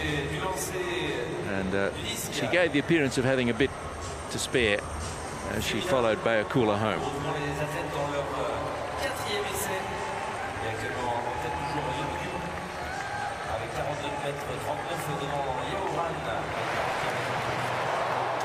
Iga Okekidze of Georgia.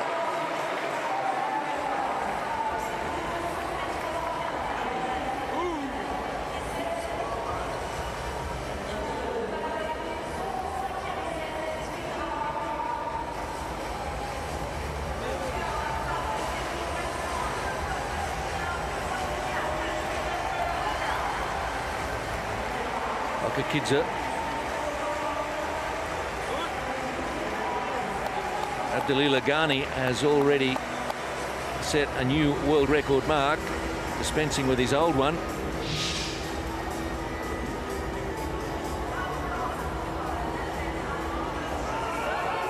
But Okekidze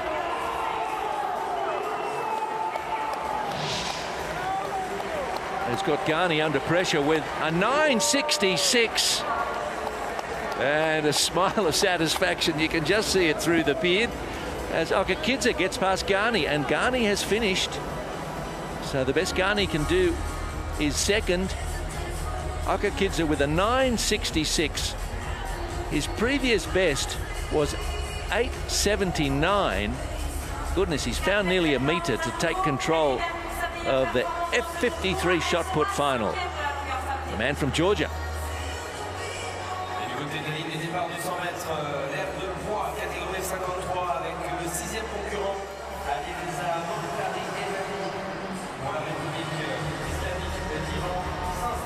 Back to the long jump we go. And Lydia Lunella sitting just outside the medals, the best of 5:19, and that is a PB.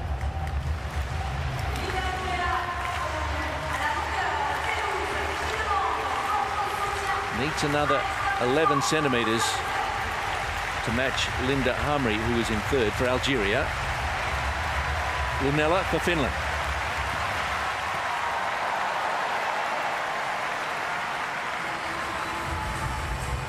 Well, it's fair and measurable.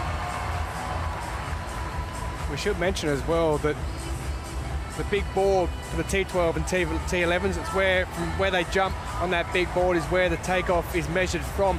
And you'll see that there's no guys to the side as far as meters are concerned because of that big takeoff area, and that's where it's taken from. If they don't jump onto that actual board, it's taken from the front of the board, furthest away from where they jump to.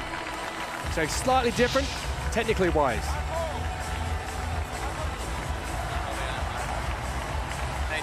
And Lunella with her final attempt, a 5:17, really consistent competition from her.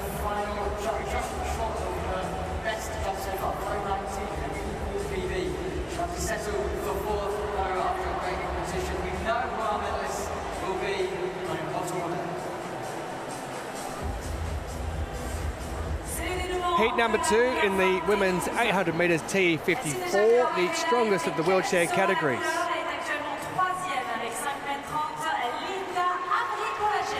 And what a field this one is. Tatiana McFadden, the 8-time Paralympic gold medalist, 15-time world champion. Naomi Alphonse, who won the first ever world championship gold for Mauritius earlier this year, as well in Kobe.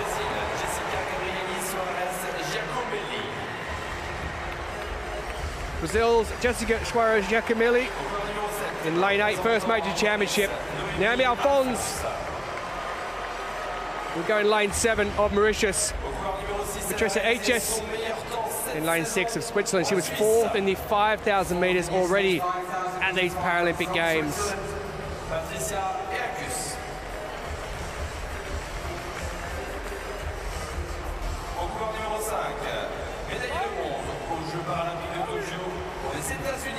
Susanna Scaroni, silver in the 5,000 metres. She won bronze in this event at Tokyo 2020 for the United States of America.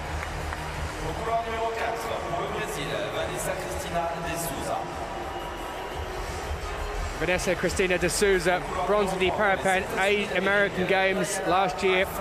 And the 2-time champion in this event, Tatiana McFadden, goes in lane 3. And Zhu Jiaquan of China, silver in Kobe back in May in this event.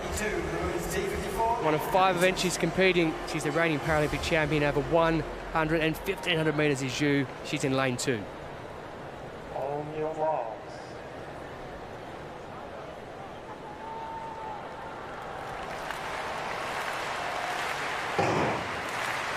Heat number 2 in the women's 800 metres T54.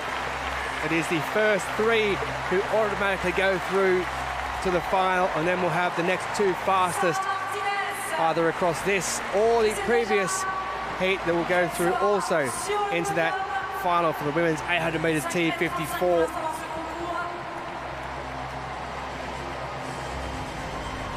And the field has now moved across into position, and it's Tatiana McFadden who's moved out.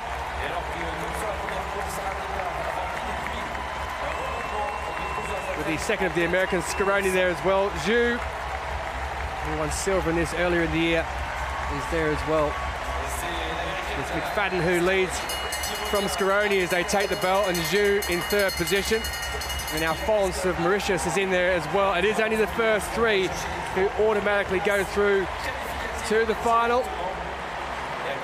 And they're quite bunched up in that top 3 with a bit of a splinter to 2 more further back. It is Naomi Alphonse of Mauritius in 4th position at the moment. The 2 Americans out in front, working hard. McFadden and Scaroni.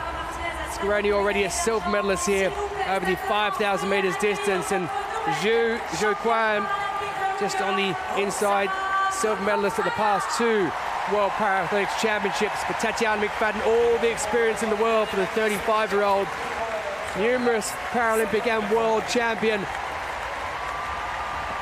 As they come down, it is going to be McFadden, Scaroni, and Zhu is going to take that 3rd qualification position.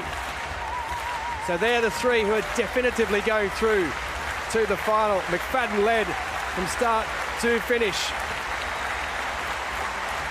1:47.22 the time. Scaroni there coming across in 1:47.37 in 2nd position. Quite some distance outside that Paralympic and world record, and Zhu a season best 1:47.47 for her. Patricia Aitchis of Switzerland, 1:47.60 for her.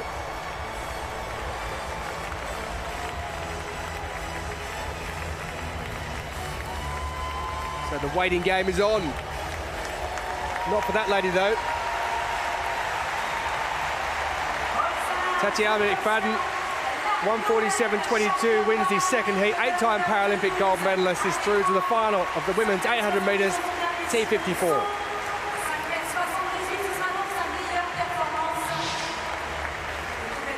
Well, she went from the beginning. She knew it was a case of the top 3 going through, and held on all the way. Scaroni just put in a burst towards the end to finish up there in the top 3. Patricia Aitchis did her best to get into 3rd position, but it wasn't to be.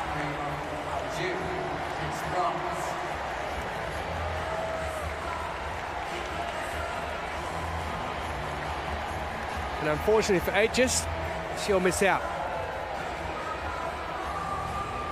Despite being marginally behind Zhu, who finished in 3rd position. It's only going to be the top 3 from this to go through to the final.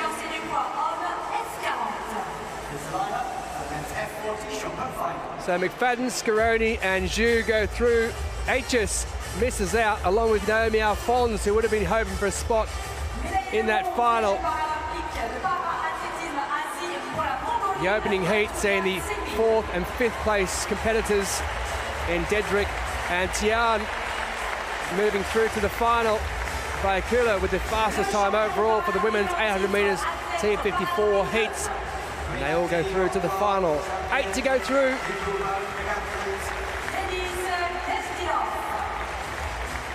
Glorious day at the Stade de France. Bathed in sunshine. Capacity crowd in yet again for this 5th session of the para-athletics.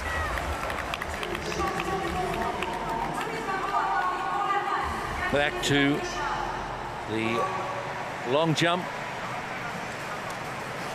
T12. Martinez sitting in silver medal position from the get-go behind Zubkovska. Best of 5:35 so far.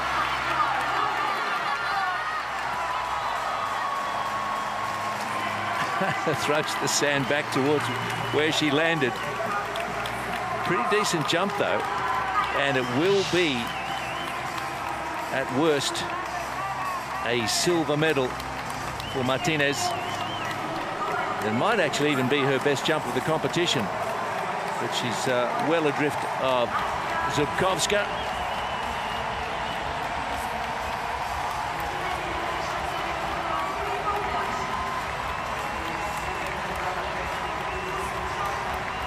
So certainly something to celebrate for athlete and coach and family. With a 5:40, she's finished it in style, Sarah Martinez. Oh, up into the crowd. 1:47.22 But Zubkovska put out a 5.64. And to this point, every one of her jumps has been better than any others offered by the rest of the competition. Round 5 was a 5.78 and the season best.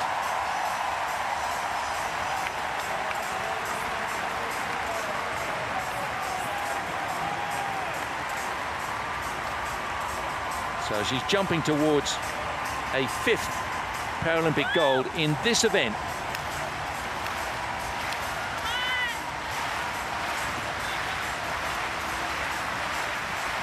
All the pressure's off. The title is hers again. And she puts in another great jump.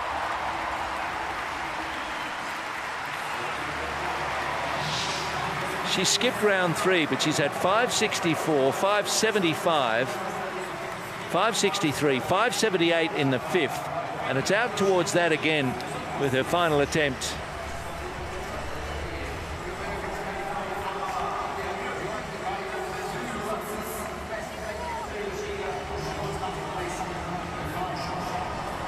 Class, consistency, longevity. A 5-time world champion going back to 2013, 15, 17, 19 and 23. Oksana Zubkovska of Ukraine.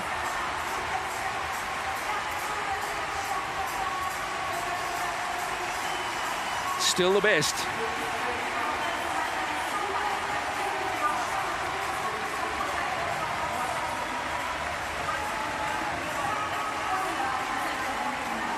Margin between first and second, 38 centimetres.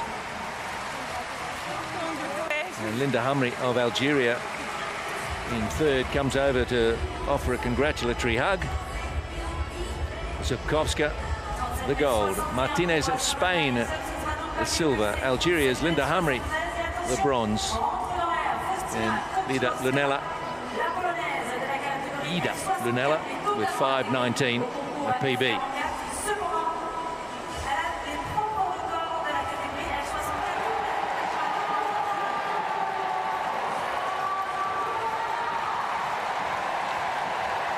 To shot put.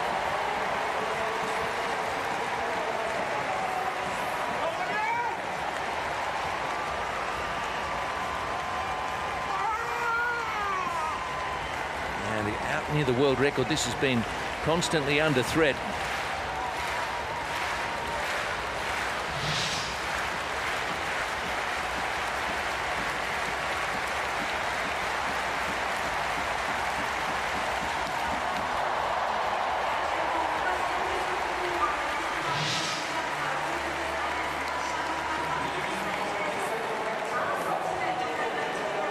Emami can't match that 9.66 of Okedzidze, and Ghani 9.22.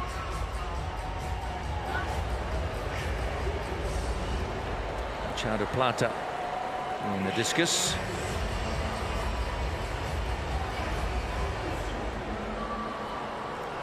Can't be led by Yang Yue. Chateau Plata gets one out there.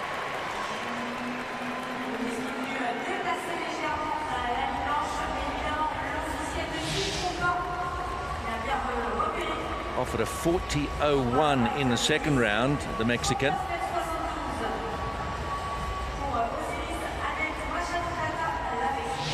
Well, a coach always wants more. 39.72 for Machado Plata. So it's still China 1-2, and Mexico's Machado Plata sitting in the bronze medal position at the moment. Now Yao Juan.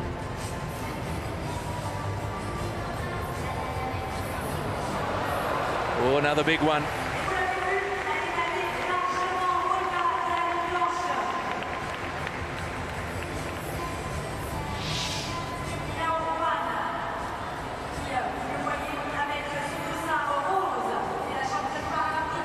Yao, foul throws in the second, third and fourth attempts. And a 41.98 Still just behind Young Yue.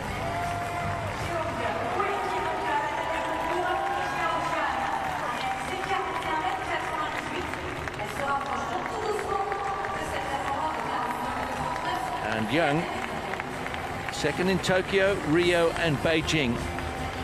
Is she about to change the storyline?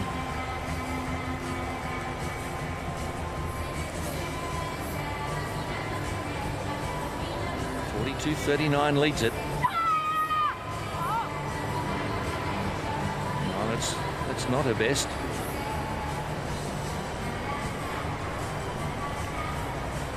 And steps out the front of the ring to turn it into a foul. Didn't like that at all. Actually, the toe might have been over the line as she threw. In any event, no change. 42.39. She threw in the second round still. Has to be beaten. 41.98 of a teammate is closest. 40.01 for Machado Plata of Mexico. Kotlovska not far behind. And 1 round to go.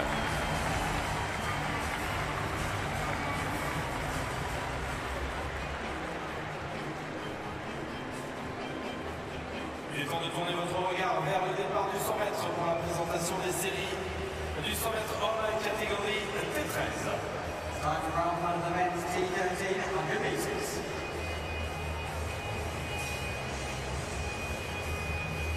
It's the field for the men's T13 100 first heat.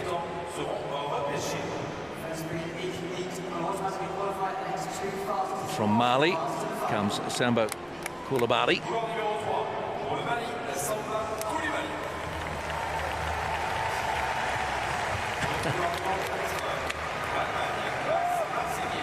From lane 4, Max Marzillier, 8th at the World Championships.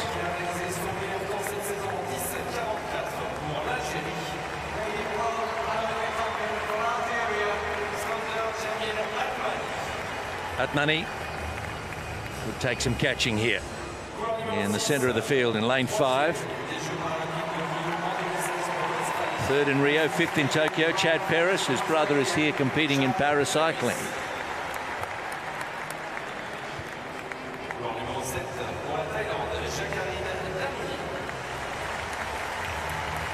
Jacqueline Damuni of Thailand.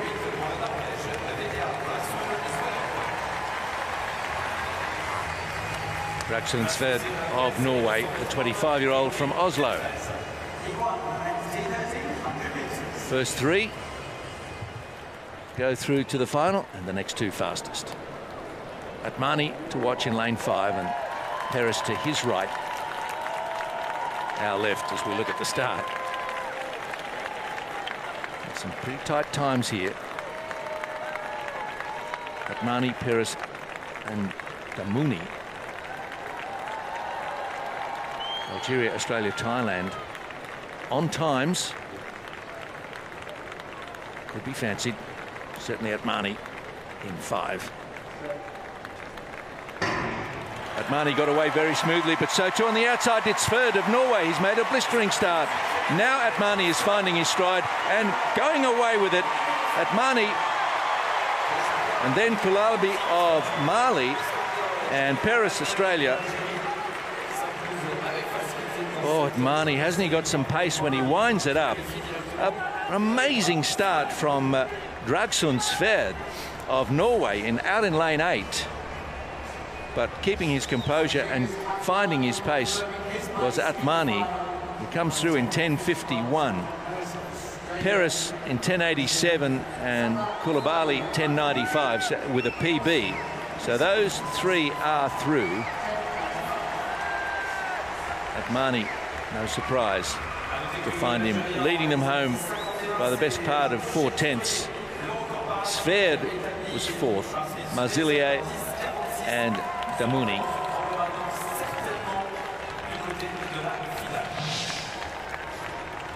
How about the start on the outside from Sverd, but then is quickly blown away by Atmani. Perez chasing him home hard. And Koulibaly Also running a good race on the inside to our right there. Well, Afmani pulled up. He had a bit more in him, and he's only 5/100ths of a second outside the Paralympic record set in 2012 by Jason Smith. Ah, yes, the great Irishman, not here. He's had enough. Well, he probably hasn't had enough, but retirement greets us all at some point.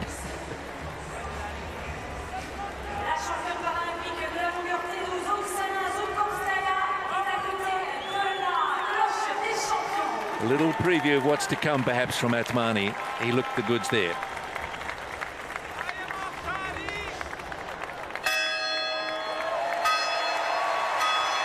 Zubkovska.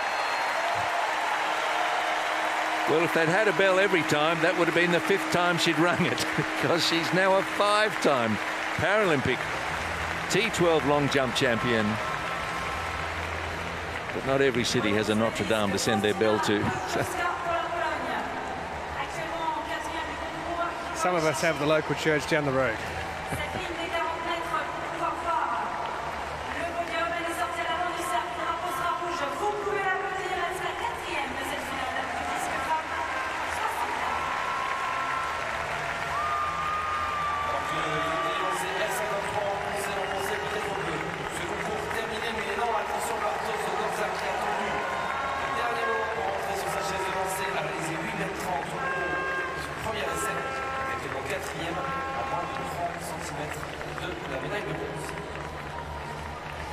Men's shot put F40.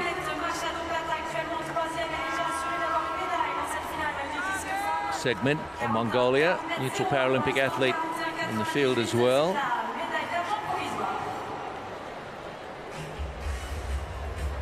We'll go back to the discus though, and Machado Planta trying to find a little bit extra.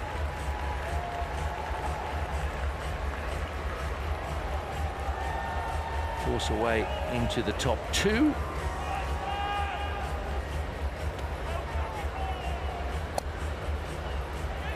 Just inside the quadrant. They'll have to go chasing after that one. She looks unimpressed. The athletes know. She was well short at the front of the circle, and she's outside. That's an illegal throw.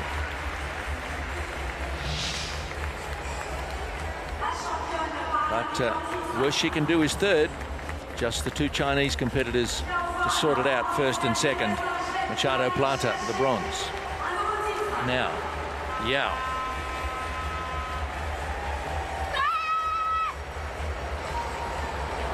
Throws out a large one.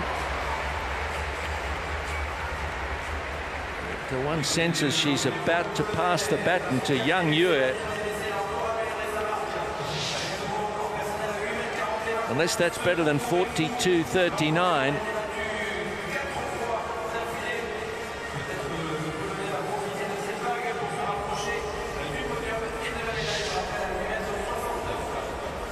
And it's not, it's 41.92.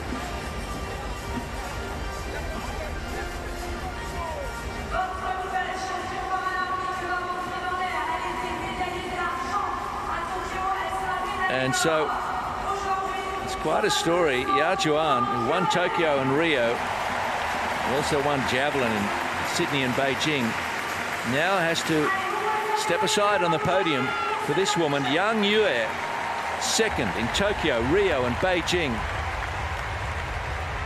short of gold.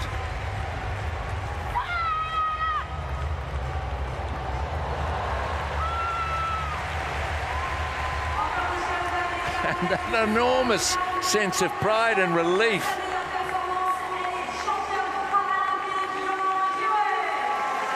Yang Yue, the 41-year-old from Dalian.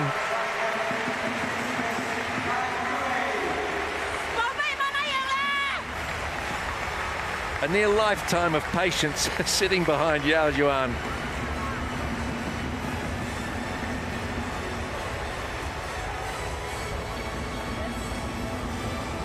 And gold is the reward for her persistence.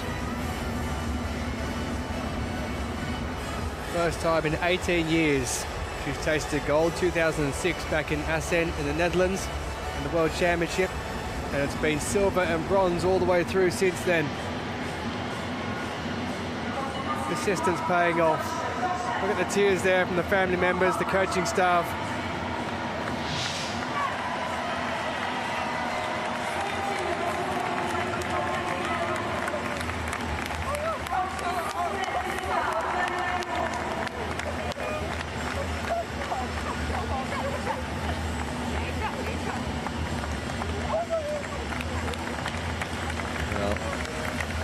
Young Yue waiting for the day when it would be her turn.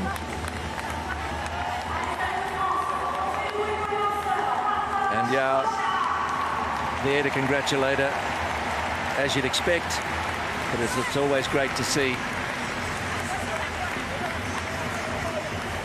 Runner-up showing good grace. And of course it's still a 1-2 for China, so there's still plenty to celebrate for both. We're so used to seeing Yao Juan in the top position.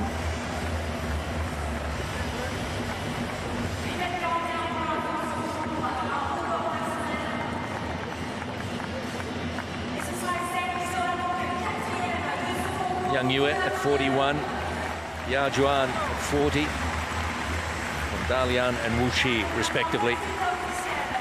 China having an excellent Paralympic Games. Second heat in the men's 100 metres T13, the least of the visually impaired categories.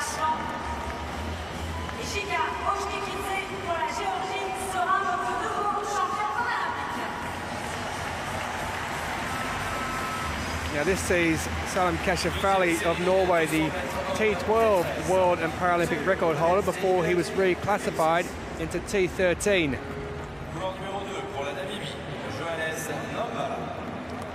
First three automatically going through. Yanis Nambala, who was a silver medalist in Rio 2016. The man who only started competing 3 years ago. Shuji Kawakami, who was silver medalist in Kobe back in May. Zach Skinner, fourth in the long jump in Tokyo 2020. His father played rugby union for Harlequins and England, losing in that 1991 World Cup final. Akhmedov, the reigning Asian Para Games champion in the long jump, goes in the 100 metres here. And another man who knows a thing or two about the long jump, bronze in Tokyo 2020 in the long jump, fourth in this event in the 100, Isaac Jean-Paul of the United States of America. Salam Kashafali, gold medalist in Paris last year. He took bronze in Kobe in May of this year in the Worlds. We'll go in lane 7. And Winston Akuyu Smith of Spain starts out in lane number 8.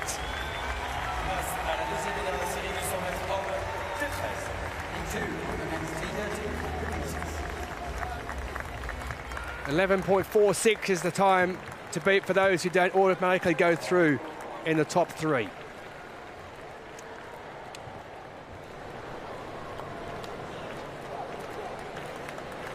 World record holder Kashafali in this T13 class after being reclassified. Zach Skinner also in the long jump, as are 3 of the athletes in this field,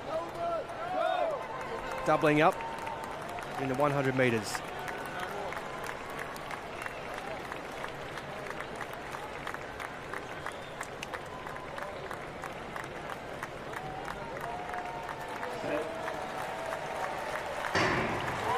And the way they get it the first time of asking, Kashafali absolutely blasted out the blocks. The man from Norway, second from the near side. He's going to take it easily as Kashafali, and on the inside, Kawakami of Japan takes second position. Then it's a blanket over the rest. But Kashafali was absolutely jogging that last 10 metres. 10:57 the time. Plenty left in the tank. Kawakami does go through second, the Japanese athlete. And it is Zach Skinner of Great Britain who goes through in the automatic qualification, placing third, 10:97. Isaac Jean-Paul, he should be safe as well, as should Johannes Nambala, for those two lucky loser positions. That was a much faster heat. Well, Skinner, he was fourth in the long jump in Tokyo 2020. He's going to get a chance at medaling in the 100 metres T13 here at Paris 2024. But that man there, he is the world record holder. Kashifali, his reaction time out the blocks, faster than everyone else. On the far side there, you can see Kawakami, the 25-year-old Japanese, and Skinner just getting home ahead of Isaac Jean-Paul into that third automatic qualification position. Kashifali, so fast. Disappointment earlier this year, and he's already got the hands out with 10 minutes remaining, knowing he's definitely through. So tight for that third automatic qualification position. Doesn't matter in the end, they'll both go through. Kashifali, Kawakami and Skinner in the top three. Also going through Isaac Jean-Paul and Johannes Nambala of the USA and Namibia, respectively.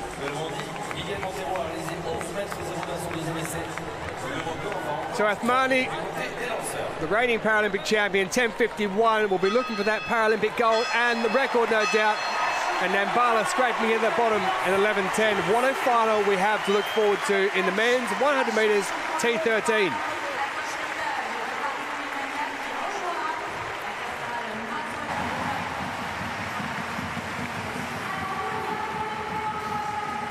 In the shot put, F40, Miguel Monteiro of Portugal.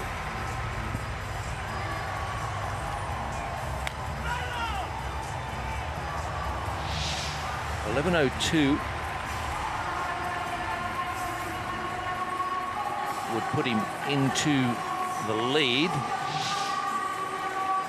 Had a 10.80 early from Gnezdilov of Neutral Paralympic Athlete Group, and 11.02 it is for Monteiro. Holds the world record at 11.60. Tanash of Iraq and Rongali of India, Mongolia, Germany, Croatia and China also in this field.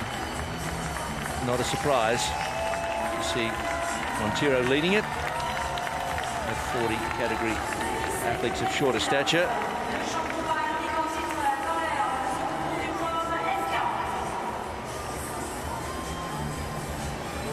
Preparations underway to greet the athletes in the 400 T54.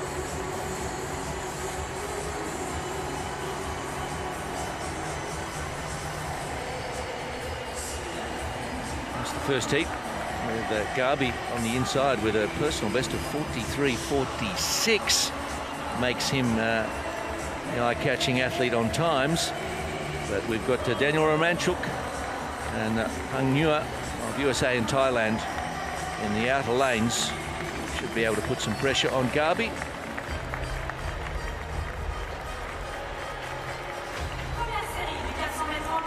First three to go through. The next two fastest qualify for the final.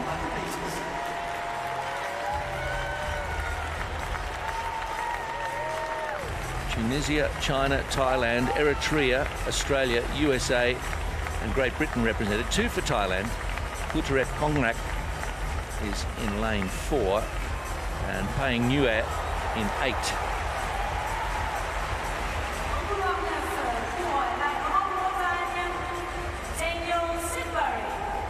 Fourth at the 23 Worlds, 30-year-old who lives in Spain, out in lane 9.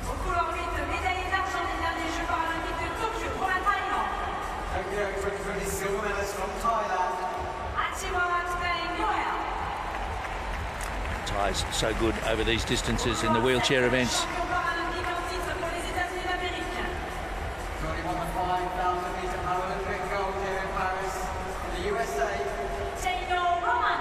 Yes, Romanchuk already with a gold medal in the bag to take home to the US.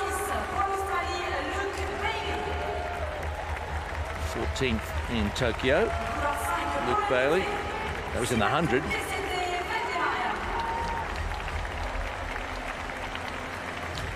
Goldemariam of Eritrea second of the ties, 8th in Tokyo, 4th in Hangzhou Parapan Games. Para Games last year in the Asian Games, Para Games. Zhang and Gabi of Tunisia.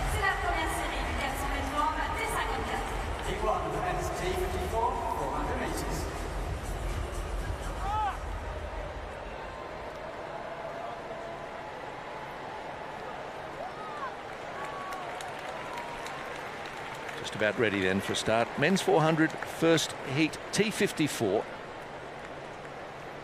Romanchuk, Pangnue, Kongrak and Gabi to watch. On the outside, Daniel Sidbury in 9.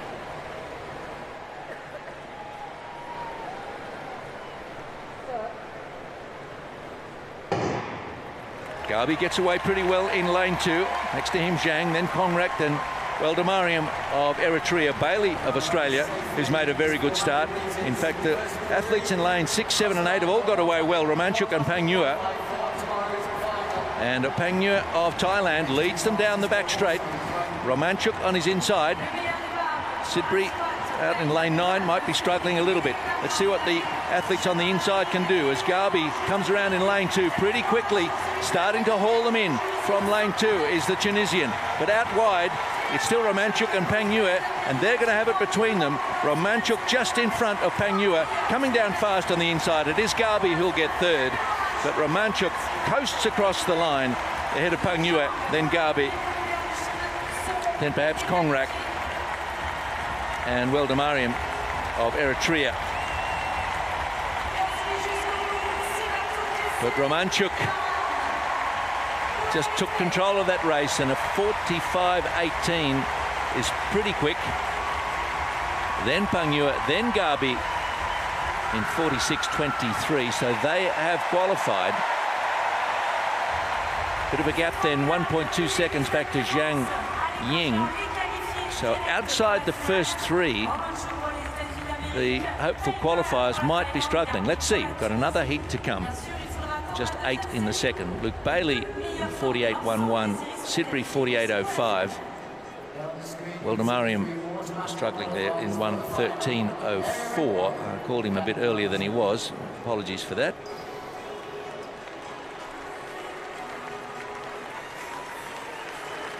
Romanchuk lining up for more gold, perhaps, on the evidence of that first heat. And a 45.18. Fairly prompt. So both Romanchuk and Pangnue got away well in 7 and 8. And on the inside there in lane 2, coming around into the home straight, Gabi looked like he was going to issue a challenge, but there was no catching Romanchuk at this stage. Making a little bit of a statement as he leaves Pangnue behind.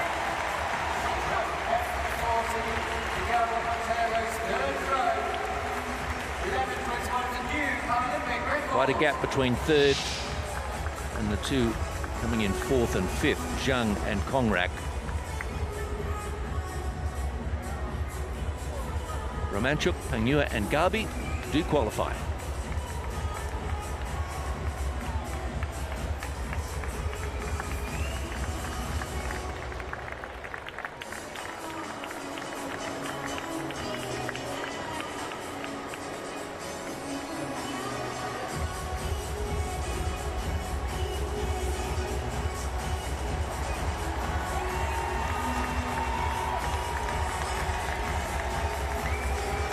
What a day. What a great place to be for those of us who love and enjoy and appreciate Paralympic sport. Stade de France, turning on great competition. It's a quick track, a gorgeous day, and a bell ringer of a day. Giga Okitadze of Georgia taking out the F-53 shot put.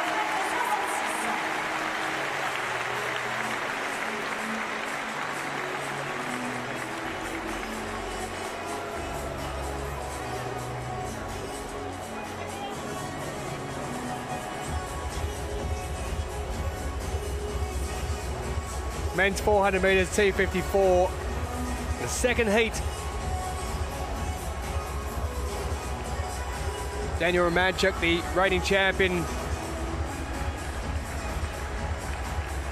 through to the final. What is going to come in this one? A strong field.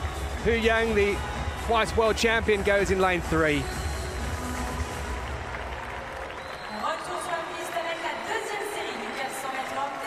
The first 3 automatically qualify for the final.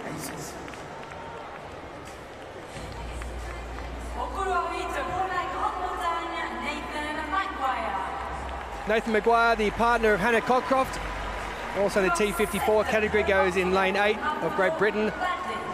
Bermuda Balde of Portugal in lane 7, lifetime best of 46.88. Daikun Kwang, bronze in Tokyo 2020.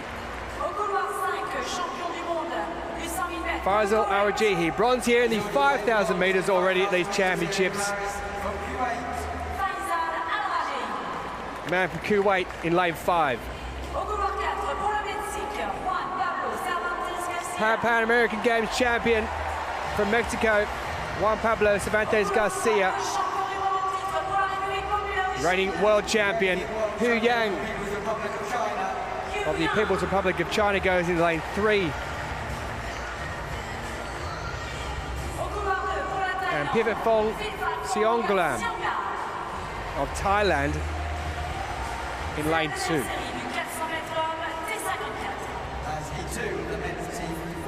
47.46 seconds is the cut-off time for those who don't make it into the top 3.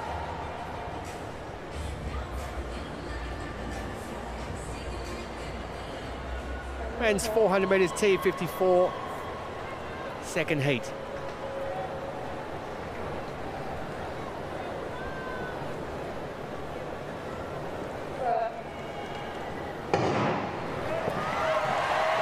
And away they get. And moving very fast indeed. Cervantes Garcia has already gone the outside. In the green, he is moving very quick, as is Balde out in lane 7. Moving fast down that back straight, trying to get on the outside of Nathan Maguire of Great Britain. They'll come around the 200-metre mark, and really fast on the inside though is Dai Yung Kwang, one of 2 Chinese athletes going in this one. And as they straighten up into the home stretch, on the outside there, it is Nathan Maguire who leads at the moment. He's looking very strong, Nathan Maguire, after a shaky period there a little bit earlier. Daikun Kwang, though, on the inside is going to take second. And Hu Yang, the reigning world champion, the 3rd automatic qualification position. 45.47, the time there.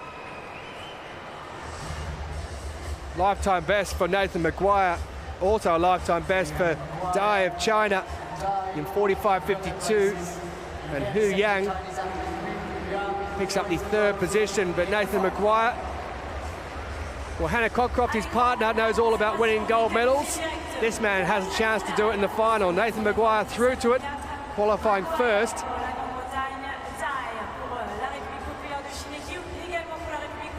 And that being a much faster heat, should see 4th and 5th also going through to the final. Balde of Portugal and Seonglam of Thailand have also qualified through. But that man, Nathan Maguire, well, Balde of Portugal came up on him on the back straight. Maguire didn't get away a very quick start, but he really extended himself in the last 200 metres as Balde dropped off, and the 2 Chinese athletes in Dai Yung Kwang and Hu Yang, the double world champion, on the inside of the screen there, picks up 3rd. But Maguire and Dai both had a bit of glide time towards the end, and Hu, I expect him to be a lot faster in the final. He's through though, that's all that counts. Maguire, Dai and Hu automatic qualifiers. Balde of Portugal and Seonglam of Thailand also qualifying through to the final.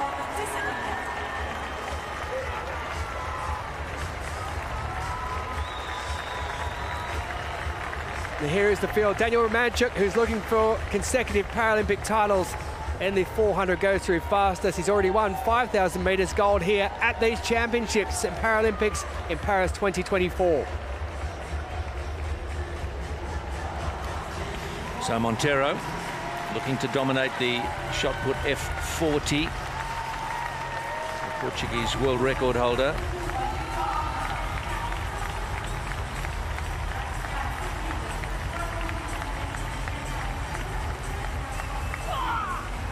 Oh, that's a good attempt. That's well out there towards 11 metres and beyond. He can sense it.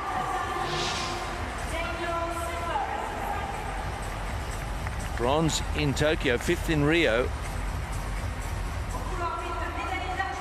Leans forward over the front of the circle, but keeps his balance. Importantly, that's a fair one. And it's a good one, 11:21. Sets a new Paralympic record, previously held by Denis Nedzilov. Monteiro has got it by over 40 centimetres at the moment. And the man whose Paralympic record he has just pocketed.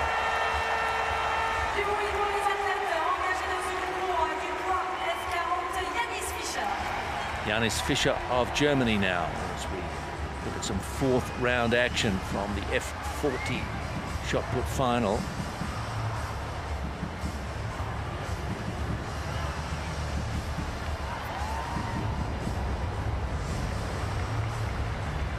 He's got a fluent spin across the circle, but just didn't quite perhaps get under that enough. Looked to have enough chalk on the neck though. And Fischer, early efforts of 9:90, 10:20 and 10:56 his best one. That's a 10:21 for Janis Fischer.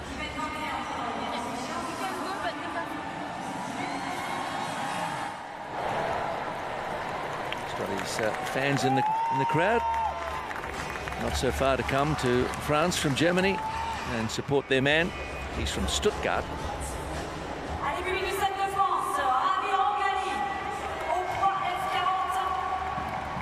And Miguel Monteiro, oh, Ravi Rongali, beg your pardon. Ravi Rongali.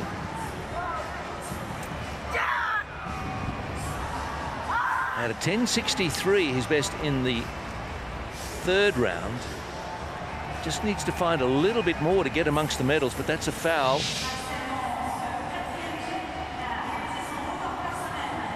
Falling out of the circle and frustration for Rongali. He's heading in the right direction though with the distances, and he'll have a couple more attempts. Gara Tanayash. Best of 10:70, has him in 3rd.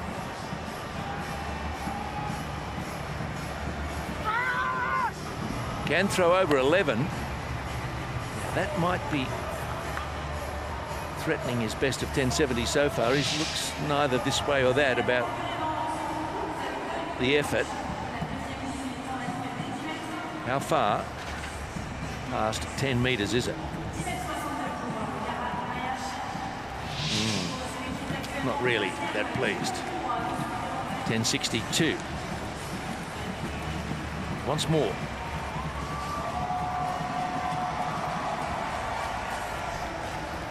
Denis Nedzilov won the 2019 World Championship.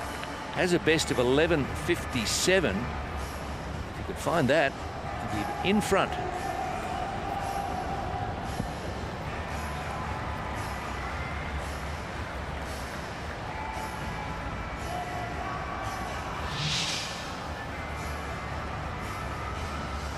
Across the circle, good strong effort. Out past 10 metres, but 10:65 still leaves Monteiro in front. This is round 4.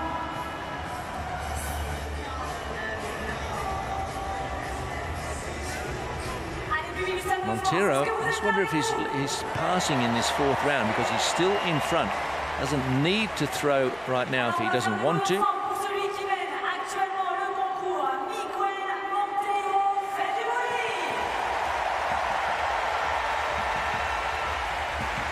Women's 200 metres T36 final upcoming.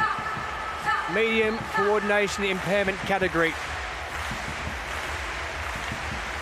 Promises to be a thrilling contest. Shi Yiting and Danielle Aitchison again will go head-to-head, as they have done on numerous occasions. Aitchison setting the Paralympic record in qualifying for the final, holding the world record as well, set back in Kobe in May of this year.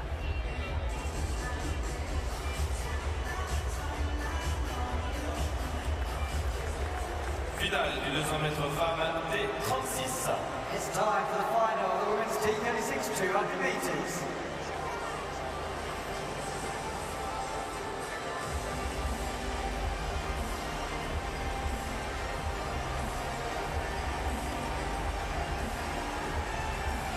Troisième au championnat du monde de Paris en 2023 pour l'Allemagne. Nicole Nikolaitzik, 29 years of age from Germany. 8th in Tokyo in this event. We'll go in lane 2. John Moon-jae, 47 years of age. She was second in this event with a silver medal in Rio in 2016.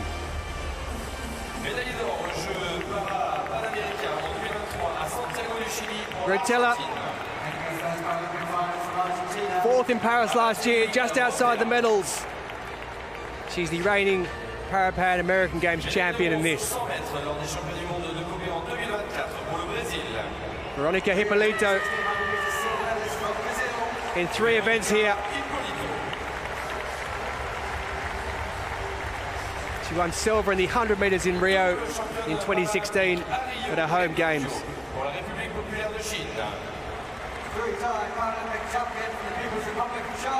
Shi Yiting, 3 times a Paralympic champion. She is the reigning Paralympic champion in this in 2016 and 2020. Danielle Aitchison, the Paralympic and world record holder. Silver at the last Paralympic Games in Tokyo. 2-time world medalist from Australia. 20-year-old Marley Lovell. She won silver in this event in Paris last year, bronze in Kobe earlier this year in the Worlds. We'll go in lane 8. And the second of the Brazilians to go this, the 35-year-old Samira da Silva Brito, was 6th in Tokyo 2020. She finished with a silver medal at the Pan American Games in Santiago in Chile last year.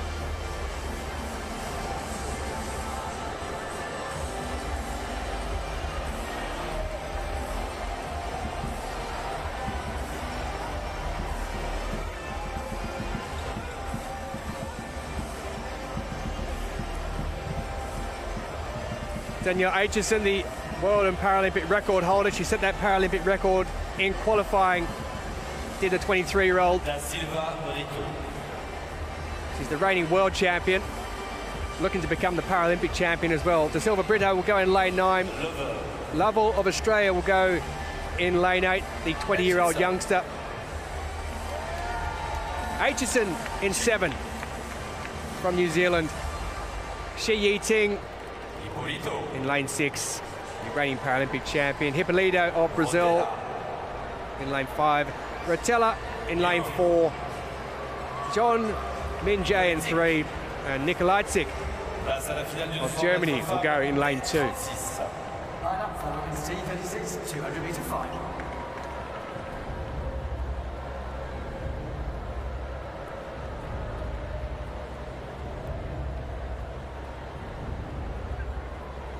Shi Yiting did the 100 and 200 double at the Paralympic Games in Tokyo 2020.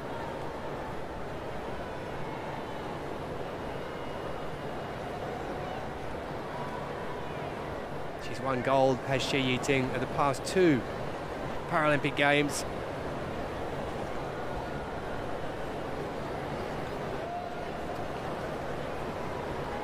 There she is on the left of the screen. Danielle Aitchison in lane 7 from Waikato. Born in Morrinsville, 23 years of age, looking to become a world and Paralympic champion.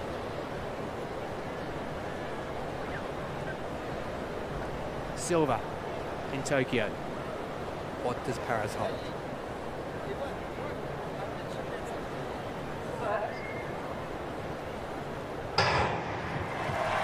Away they get in the women's 200 metres T36 final. As you would expect, it is Shi Yiting and Danielle Aitchison who are out in front. It has become a battle in two as they move into the home straight. This is the coordination impairment category. They can tighten up somewhat as they come towards the end. Shi Yiting currently has it with Aitchison on the outside. Shi Yiting looks like she's going to hold her off. Aitchison's going again, but Shi Yiting takes it.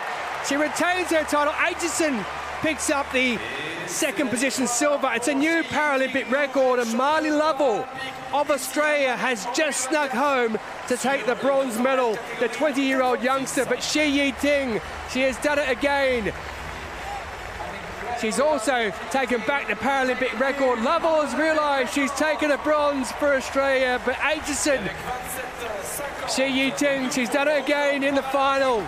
Just when you think she might be down and out, she manages to do it again in a new Paralympic record.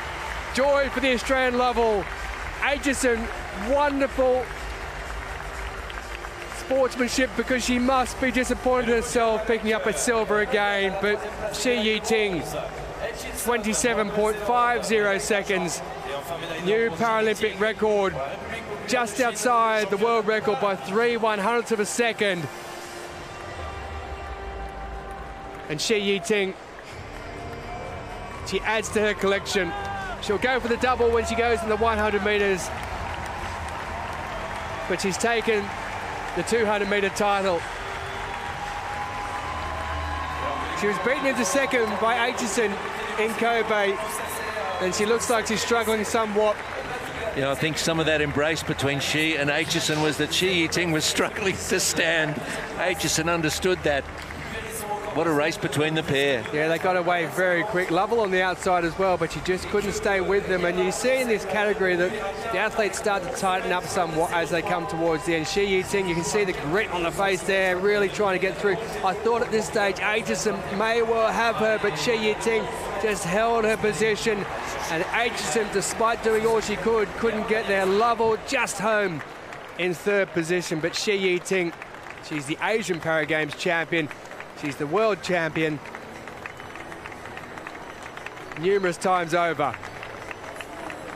And she's now, again, a Paralympic champion, retaining her title.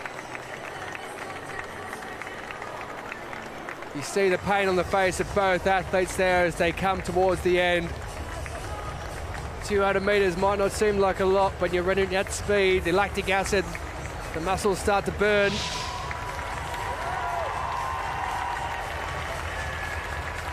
So Shi Yiting, gold medal again, Paralympic record into a slight headwind. Danielle Aitchison, silver, same as Tokyo. Marley Lovell, 20 years of age from Australia, takes a bronze medal, her first ever at the Paralympic Games in the women's 200 metres T36.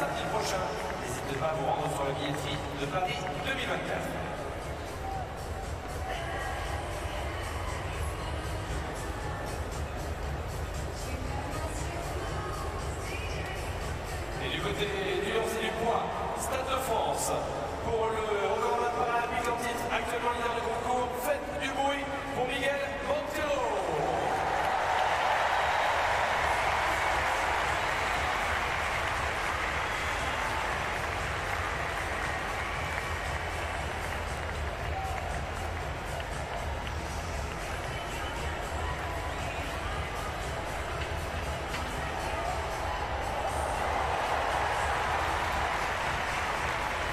Well, this stadium is full to the brim again. Both morning sessions and evening sessions.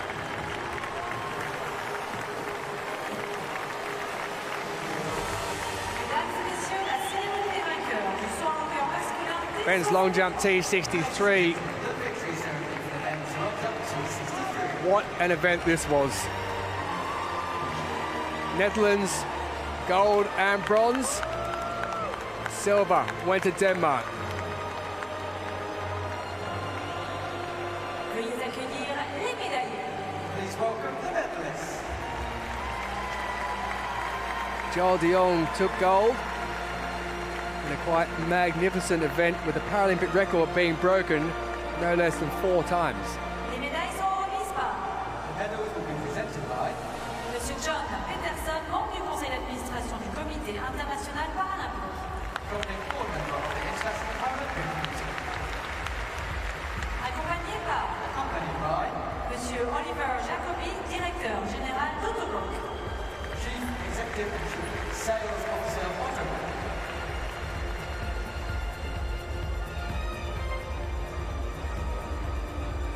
Médaillé de bronze représentant les Pays-Bas. Bronze medalist representing the Netherlands, Noah Mbayomba. Noah Mbayomba. He picked up the bronze in Kobe at the World Paralympics Championships back in May. He's taken the bronze here.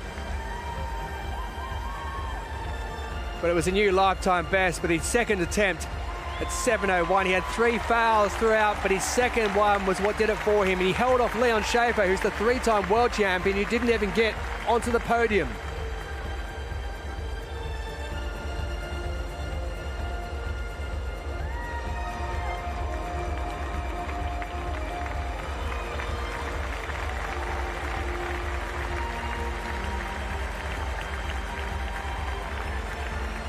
First ever Paralympic medal Médaillé for that man. d'argent représentant le Danemark.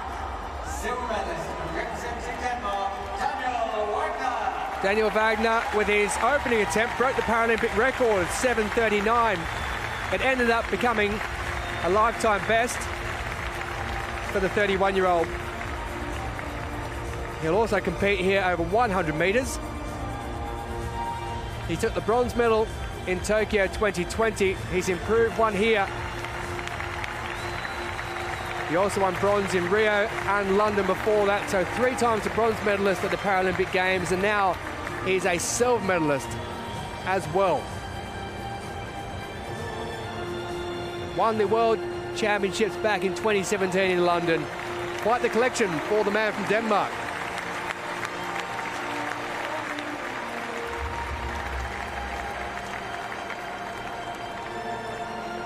Médaillé d'or et champion paralympique représentant les Pays-Bas. Gold medalist, Paralympic champion representing the Netherlands, Joel de Jong. Joel de Jong, he was beaten to the gold medal at the World Paralympics Championships back in May by Leon Schaefer with the very last jump of the competition. He had to settle for silver then. No such thing this time. He broke the Paralympic record with his second and his 5th attempt, and on his final attempt, he jumped even further and he broke the world record. That was his own mark that he set in Leverkusen on the 6th of July this year. He broke that mark by 1 centimetre, 7.68 metres with his final attempt. He ended up winning by quite some distance indeed. 29 centimetres out in front of Wagner for the 22-year-old. So he claims a gold medal at the Paralympic Games. He is Joel de Jong, gold medalist for the Netherlands.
So the man from Snake in the Netherlands Jong is the gold medalist. Daniel Wagner of Denmark takes the silver.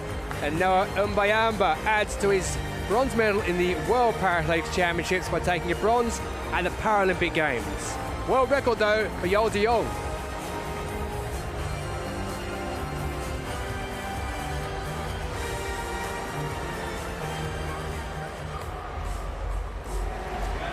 Let's catch up with action in the F40 shot put, and Batuga Segmed sitting in 6th position, the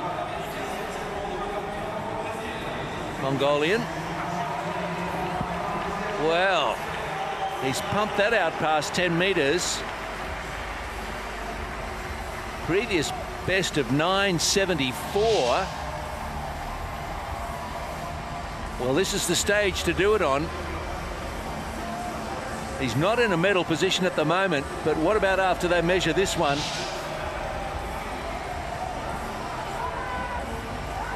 And an 11.09. He has smashed his personal best to move from 6th to 2nd. Gara Tanash, 10.62 and 10.70, his best so far. And Tanayash also responding to the back end of the competition when it matters more and time and throws are running out. Tanayash, a personal best of 11.28.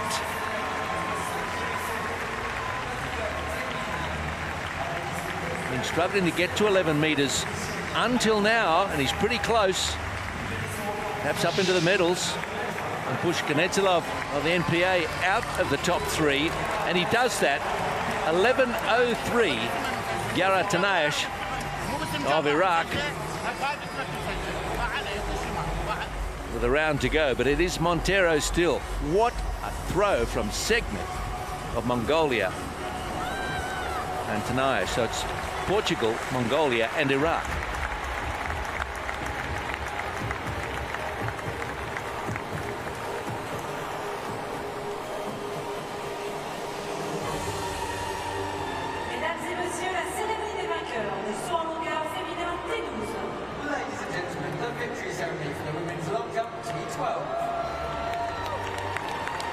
These were the athletes first introduced in this session, and the competition got promptly underway with a field of 9, including 4-time Paralympic champion Oksana Zubkovska of Ukraine.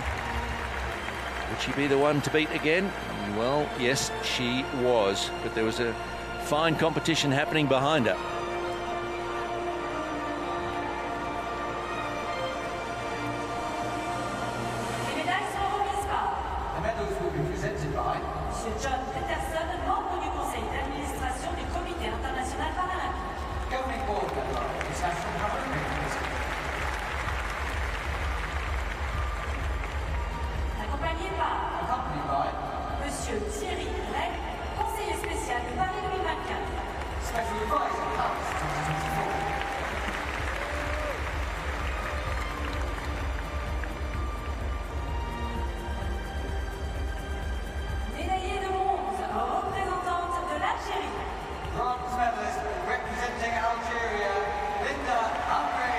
And the 35-year-old who was 3rd in Tokyo is 3rd again, well, as she was in Rio, and 2nd in London.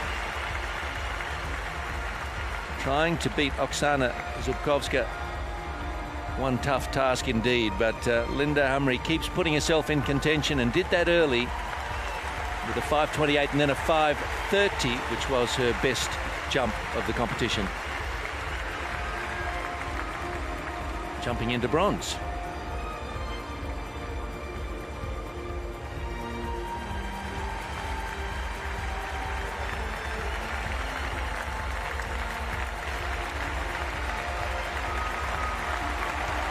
Well, it's evident what the years of effort mean when the rewards come. Martinez. 5.35, a 5.24, and then in her last effort, a 5.40. to secure the bronze medal by 10 centimetres ahead of Humry. So she was second in Tokyo, fourth in Rio, fifth in London. So a regular around the medals in this event.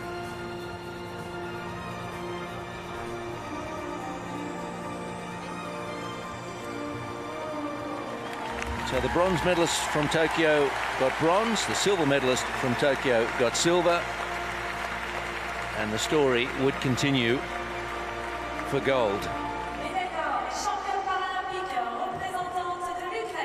Gold medalist and Paralympic champion representing Ukraine, Oksana Zukovska. An acclamation she's now heard 5 times. Beijing, London, Rio, Tokyo, Paris.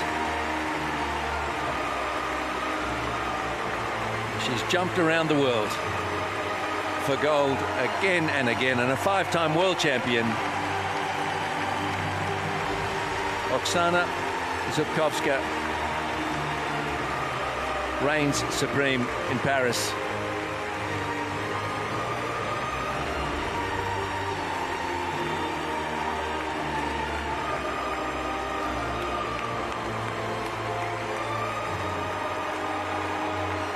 And she looks to have the form and fitness to just keep going if she wants to. How many is enough? Well, she'll decide that. Ladies and gentlemen, if you can, please stand for the anthem of Ukraine.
Well, a precious moment of joy and pride for Zukovska and her country.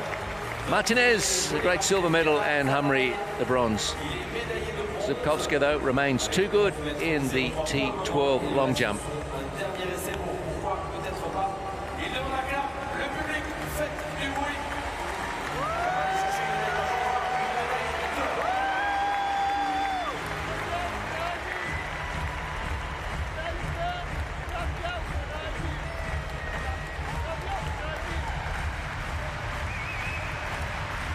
Still going with the F40 shot put.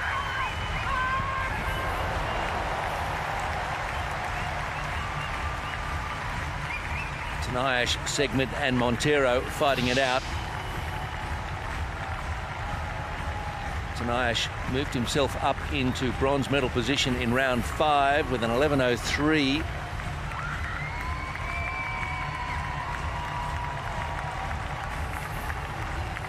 And we're down to the last 3, so he knows he's got a medal. He hasn't been able to get ahead of Segmed, so it will be the bronze for Tanayash.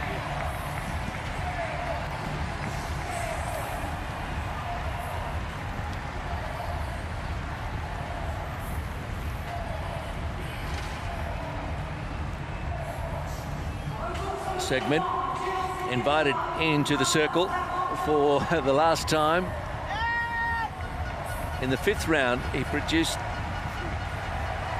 throw of his life, an 11.09. Previous best was under 10 metres.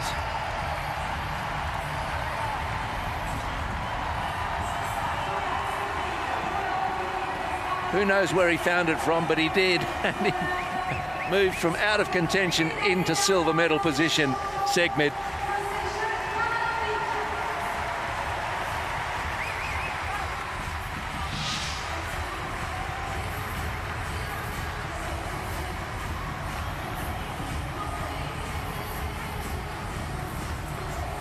A little nod to the throwing circle. No worries about the foul in the last. He's going to collect a silver medal, and great pride for Mongolia. And Montero, I'm not sure he's going to throw in the last. No, he's passed because he's won it, and it's an 11.21 Paralympic record. He led it from the 2nd round through 11.21 in the 3rd, and no one got terribly close to him. Well, there was that 11.09 of Segmed, but 11.21 beats 11.09 every day and today. So no need for his last attempt. And Montero, the world champion and world record holder, Nedzilov, who won in Tokyo, 2nd in the World Championships, Montero, correction, but world record holder and now Paralympic record holder. Nedzilov relegated to 4th.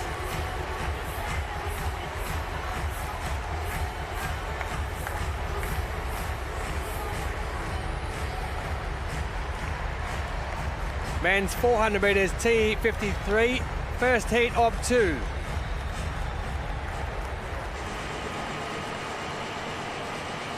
The final track event of session 5.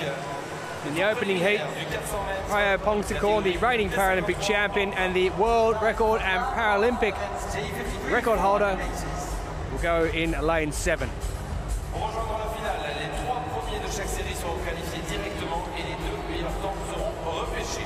First 3 in each heat will automatically qualify for the final, and the next 2 fastest will also advance.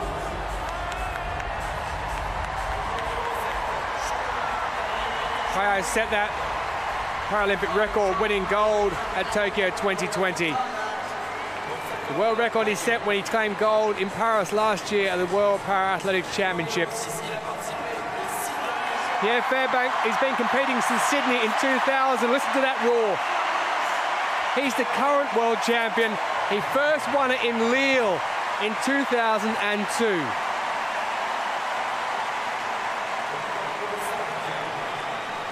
Osvaldo Fernandes da Silva of Brazil, the Pan American Games champion, in lane 5. Abdurrahman Al-Qurashi, 4th in Kobe earlier this year in the Worlds, just missing out on the medal. The Saudi Arabian will go in lane 4. And one of 3 from Thailand competing across these 2 heats. Pishe Kunget, who took silver in Assen at the World Championships back in 2006. 49 years of age.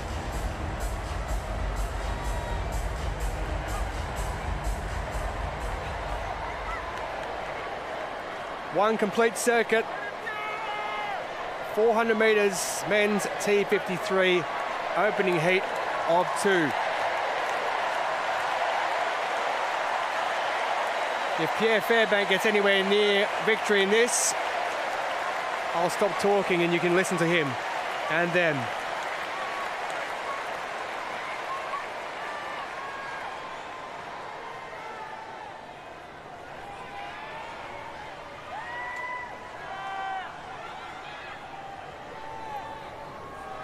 On your marks.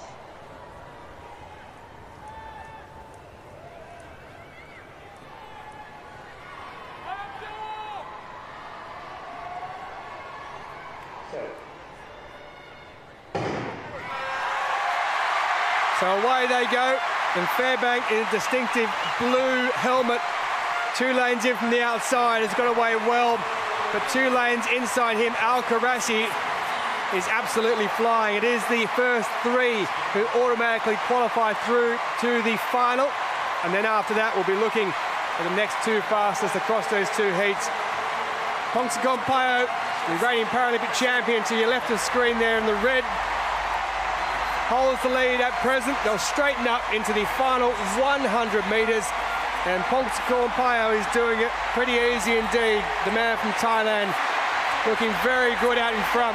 There's a battle on now for second and third. Moving through is Krunget on the inside, takes second, and in third place Al-Qurashi of Saudi Arabia. So it means that Pierre Fairbank is going to miss out. Krunget in second, 46.67, a season best there for Pongsakorn Payo. Thailand 1-2, Saudi Arabia's Al-Qurashi in third.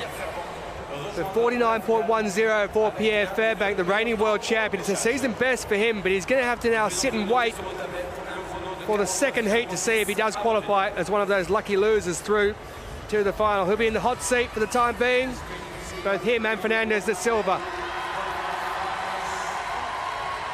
But a supreme performance from Pongsakorn Payo, the reigning Paralympic champion, 2-time world champion. He didn't compete in Kobe earlier this year, saving himself for these Paralympic Games.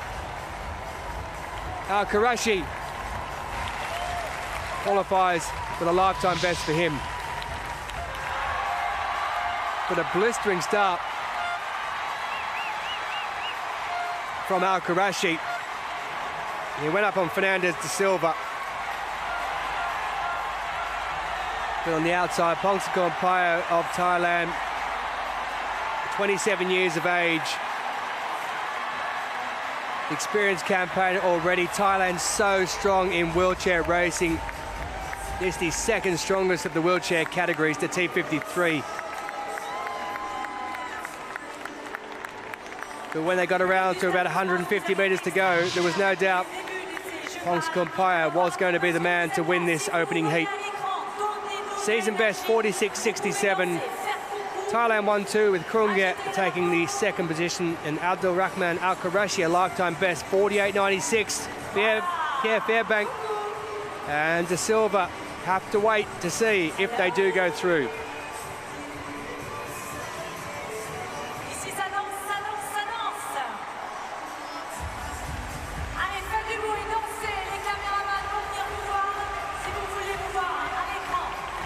Still bathed in sunshine.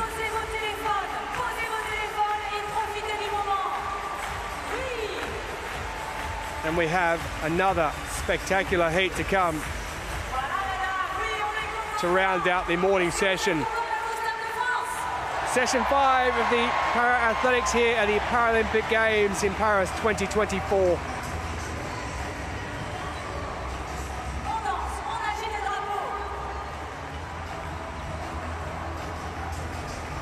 A quite wonderful track. Very lucky to walk on it on the days before these Paralympic Games got underway.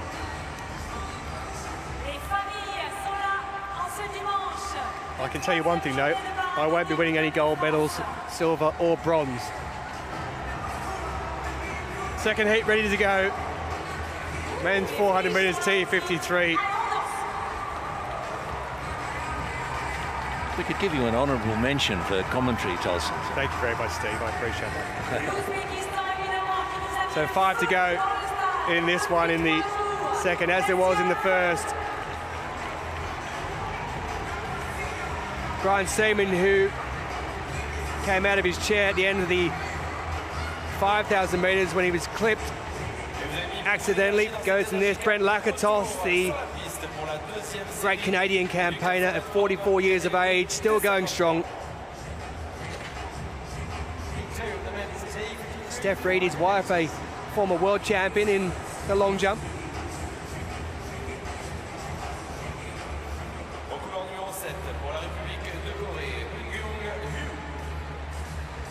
Yu Byung-hyun,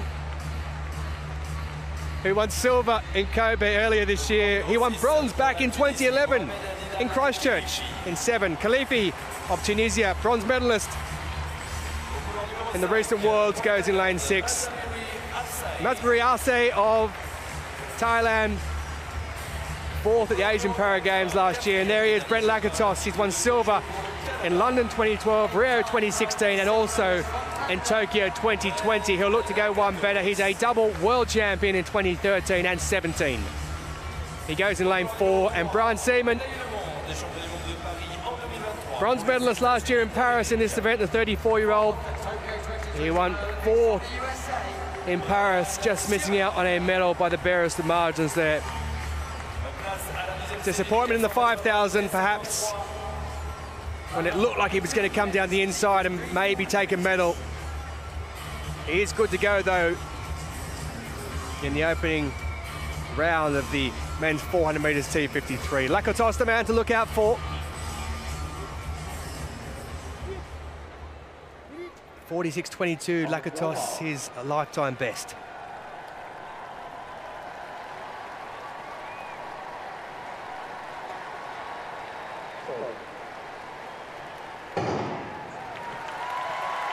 And away they get, and it can take it a little bit for them to get going and moving very fast already. The Tunisian Khalifi, he's up on the outside of the South Korean Yu Byung-hyun and straight past him into the lead. Brent Lakatos up into 3rd position already and closing the gap there out in front. And they'll come down to 200 metres to go, and with the slide around the corner there, Lakatos is currently out in front. Brian Seaman there along with him, the American, remembering it's the first 3 who automatically go through. So sometimes it's about getting over the line and a bit of a psychological ploy to take first place, but they're both going to go through, both Lakatos and Seaman. Lakatos is going to take it 49.03 the time. Seaman coming through in 2nd position, and then out there also Arce of Thailand taking the 3rd automatic qualification position. Season best for Brent Lakatos, 49.04.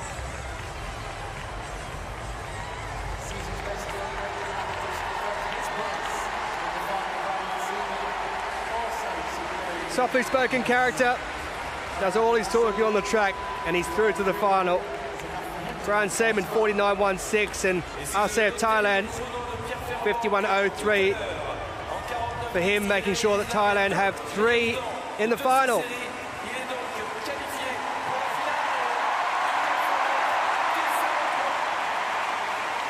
Yu and Khalifi are going to miss out because the opening heat was quicker. So it'll mean from the opening heat, Pierre Fairbank, the Frenchman, much to the delight of the crowd here, will go through. So Lakatos, who just went through on your right of screen there, just took it nice and steady from the start, and then with about 250 metres to go, put a bit of pace on along with Brian Seaman. And the 2 of them just cruise down to the line, knowing that it's the top 3 that go through. No real pressure on there. Pressure was on for 3rd place. And it was Masburi Arce who took that.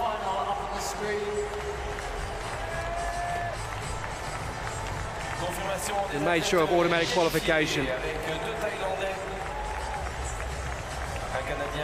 Lakatos, Seaman and Arce go through as the automatic qualifiers, and that means from the opening heat there will be joy for this packed Stade de France, who were cheering on Pierre Fairbank, because despite finishing in 4th position, Fairbank does go through and qualifies for the final, along with Fernandez da Silva of Brazil.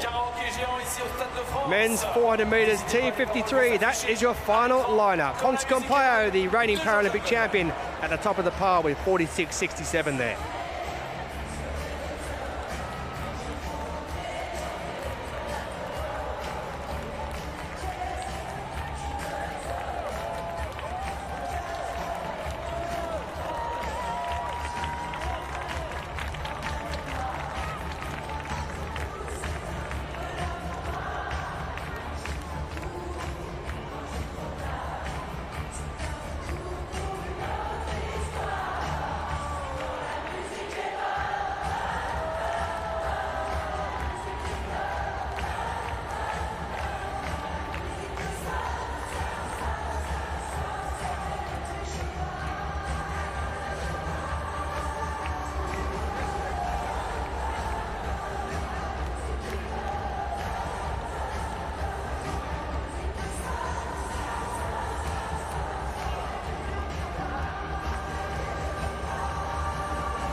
Well, I think they've just found out that Pierre Fairbank is through to the final.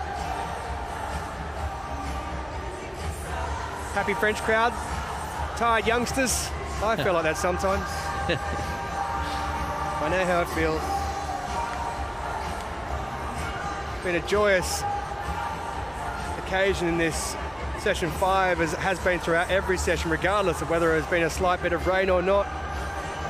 Young, old. Something that's come a long way in big sport in the last 15 years, I suppose, Tolson, is the way that the sport's presented and the crowd's informed and entertained. Told what's going on in a more meaningful and helpful way. Good music. The stadiums are more comfortable. It's just a great place to come on a warm day in Paris.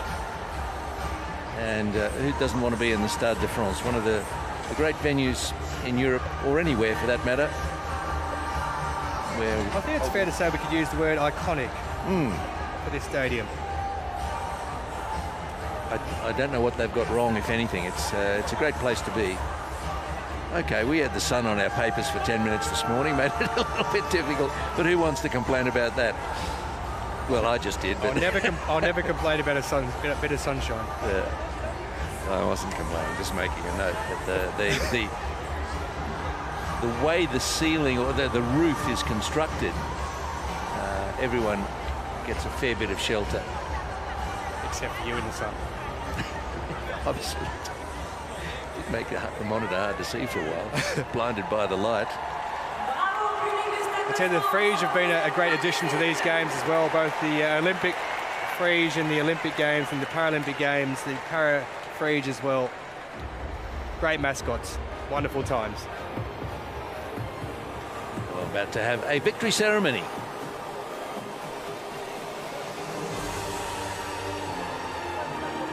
Mesdames et messieurs, la cérémonie des vainqueurs du lancer du disque féminin F64.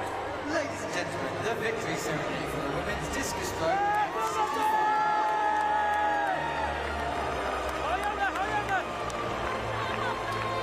Veuillez accueillir les médaillés. Please welcome the medalists. This proved to be a really interesting event because the top two, Yao Juan and Yang Yue, have been in those top two positions for years, but there was a little changing of the guard today. Monsieur Kamal Chibli, membre du conseil d'administration de Paris 2024. Member of Paris 2024 Board of Directors. Accompagné par Accompanied by Monsieur Oumarou Doucouré, premier adjoint au maire de La Courneuve. First Deputy Mayor of La Courneuve, very close by the Stade de France. Médaillée de bronze et représentante du Mexique.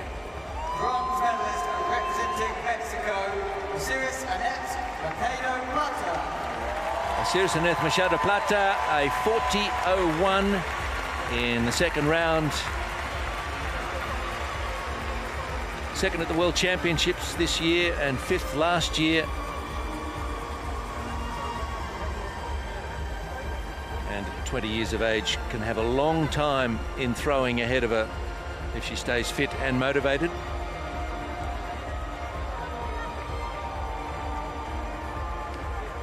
And importantly, she's not far behind the two that finished in front of her today.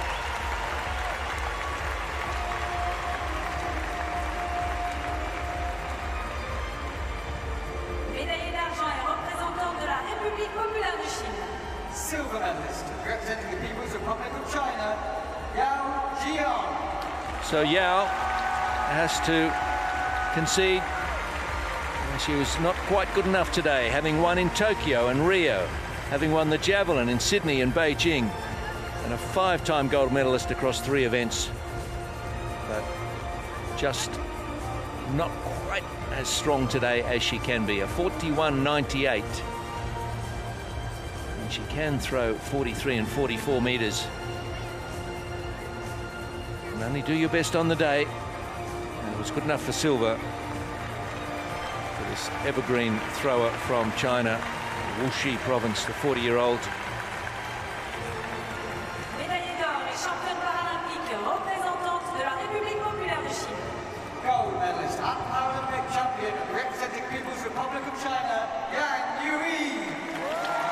And she must have wondered if she would ever hear those words, gold medalist in a Paralympic setting, having finished second Tokyo, Rio and Beijing in this event.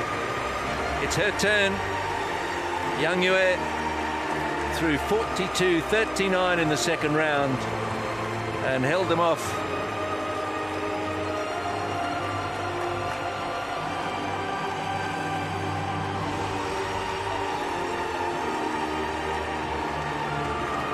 Well, she's finally combined excellence with persistence.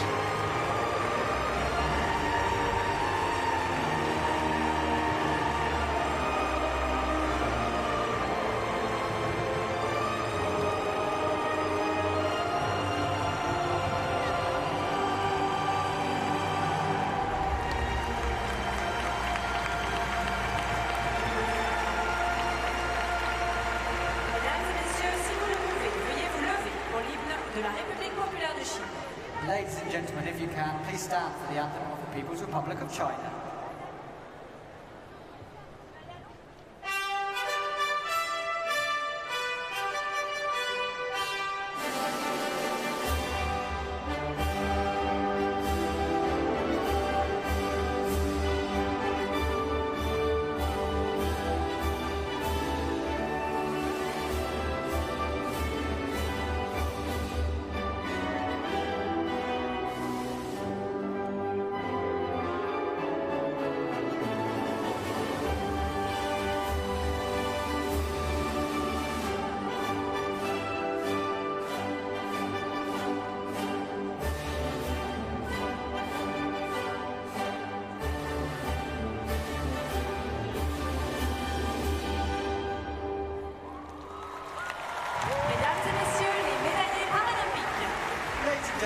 A lot of emotion wrapped up in that result for Yang Yue, and perhaps her throwing life is beginning at 40. And the next generation also on display in Osiris Aneth Machado Plata, the 20-year-old Mexican.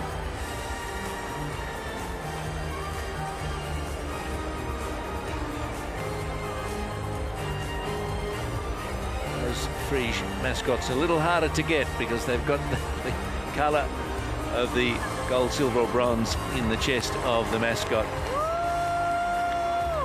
in the sense that a three-cornered hat can have a chest.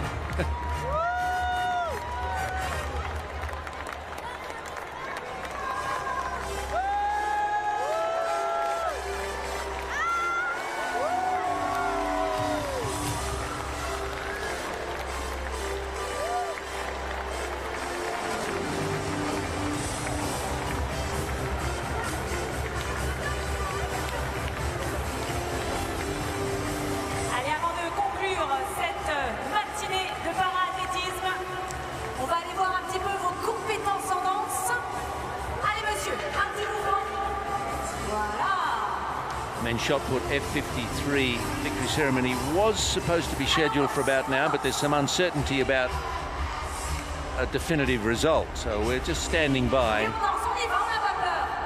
See if we get that one.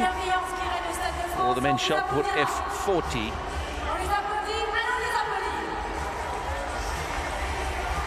Won by Miguel Monteiro, Portugal. So we're just in a little holding pattern for the moment as we sort the victory ceremonies, and we'll see what comes before us.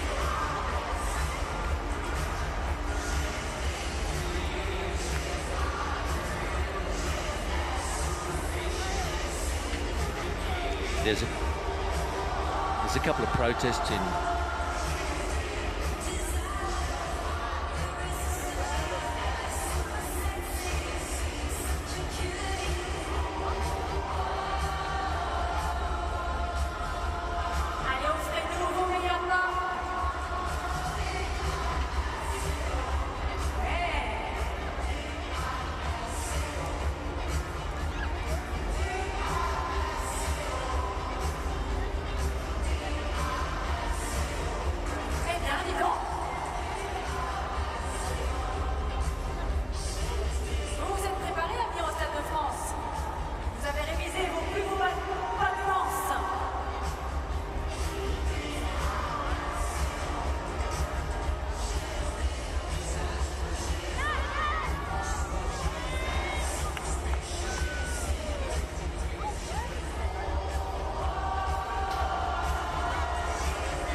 F40 shot put final.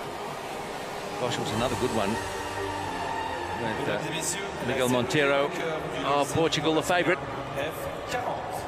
Ladies and gentlemen, the victory ceremony for the men's shot put F40.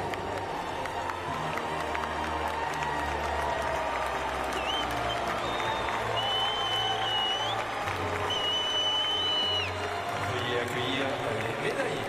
Please welcome the medalists.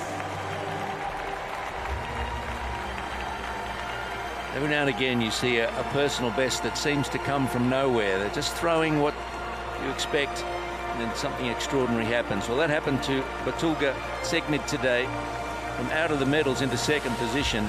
Les médailles seront remises par The medals will be presented by Madame Anne Descamps, directrice exécutive de la communication du comité d'organisation des Jeux Olympiques et Paralympiques de Paris 2024. Executive Communications Director of the Organising Committee of the Olympic and Paralympic Games in Paris 2024. Accompagnée par Accompanied by Madame Florence Petitpès, vice-présidente du conseil départemental de l'Inde. Vice President of the Departmental Council of Art.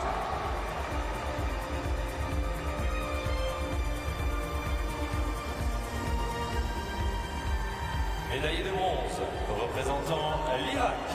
Bronze medalist representing Iraq, Gara Tanash, interestingly, now has the full set. He won in Rio, was second in Tokyo, and third in Paris.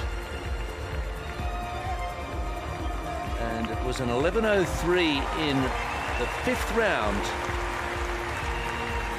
that got him into the medals. He was sitting behind Nedzalov, neutral Paralympic athlete. Nedzalov, Tokyo winner, but squeezed off the podium today.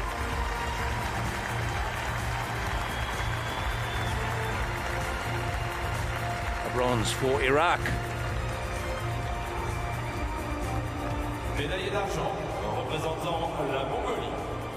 Silver medalist representing Mongolia, Batulga Segmid. Batulga Segmid, the 33-year-old, 8th at the World Championships this year. Was throwing through the early rounds of 960, 970, 1030, and then out came an 11:09 to jump from 6th to 2nd.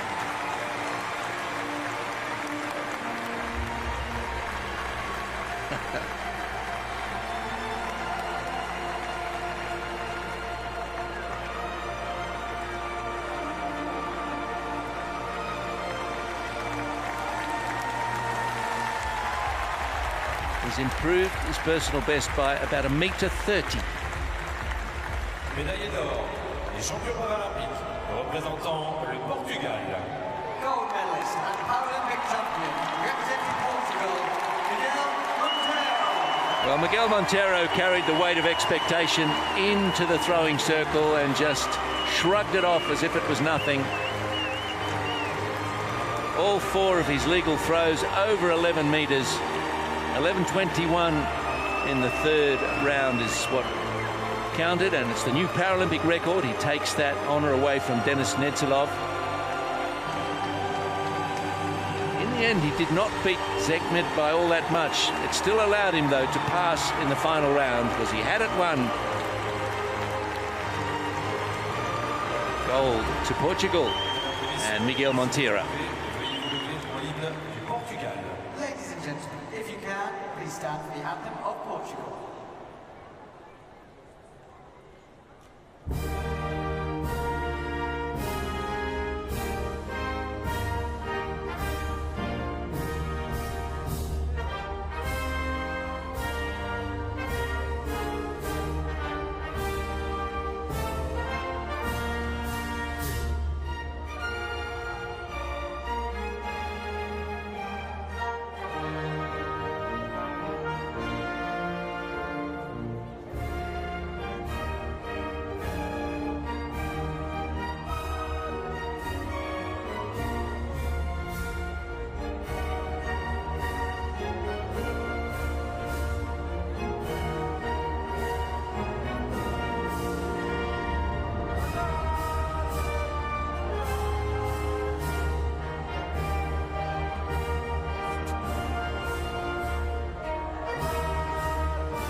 Well, each one of these men with a great story to tell.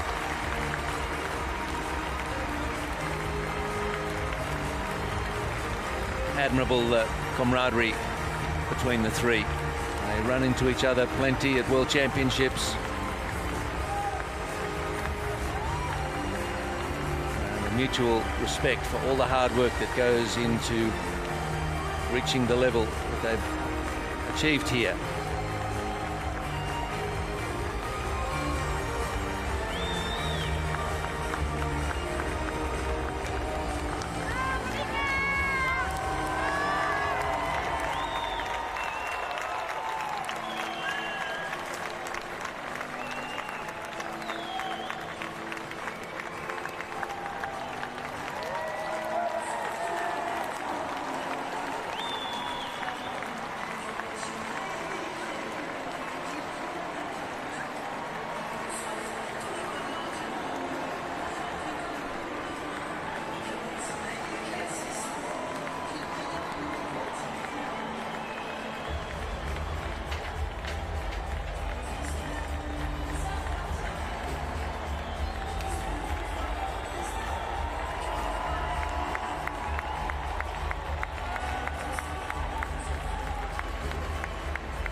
Here's the opportunity to ring the bell for Montero.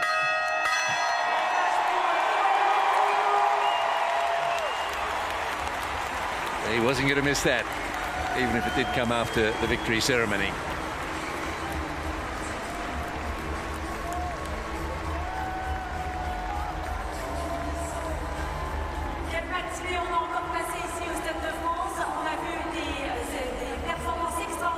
Fans starting to make their way out of Stade de France.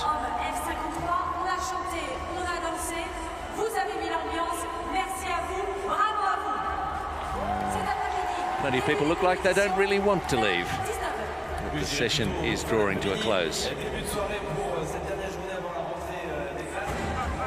This was the field. The men's shot put F53. Sakam, Salam, and Hamami.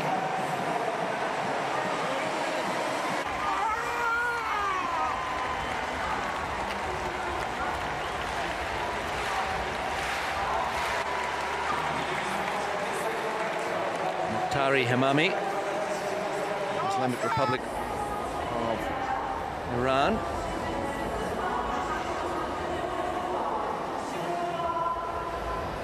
World record holder Abdelila Ghani.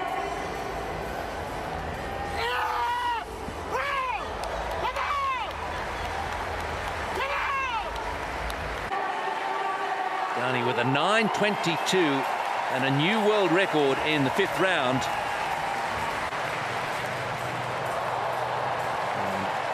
Kids it 9:21,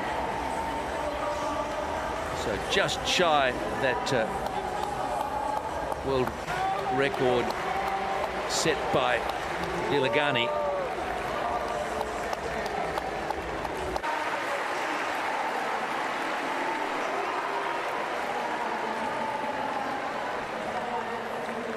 Kids it, Ghani and Mokhtari Hamami, top 3. F64 women's discus.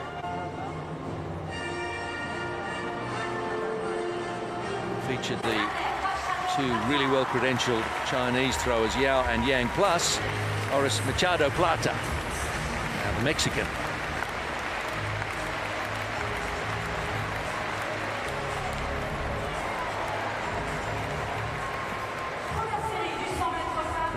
Personal best of 41.81.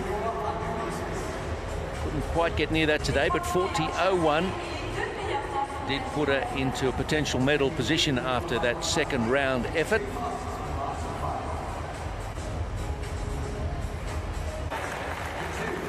And complete with the traditional hat to trigger the celebrations the third place for Machado Plata.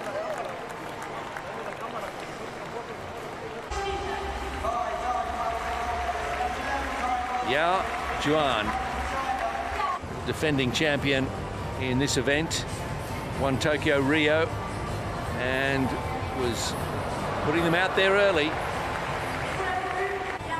41.07 and a 41.98 in the fifth round would prove to be her best on a rare day when it would not be quite good enough.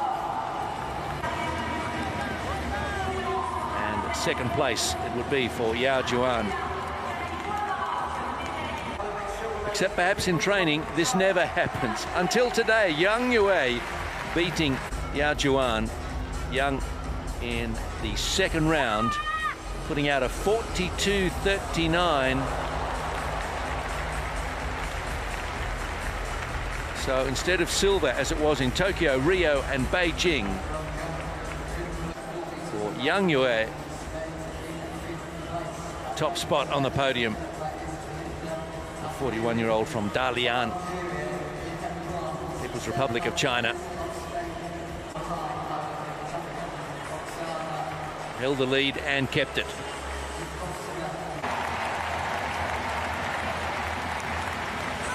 A lot of emotion after a long wait for this result.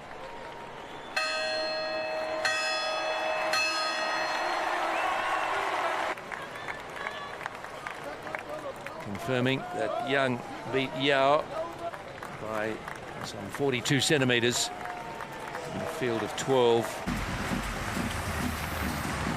A really entertaining women's long jump T12 it was. Field of 9. Linda Hamri of Algeria, bronze medalist in Tokyo.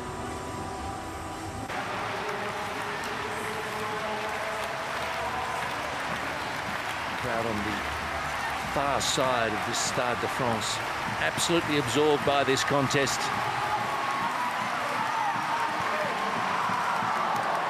And Hamri, best effort of the day from her was a 5:30 and a season best.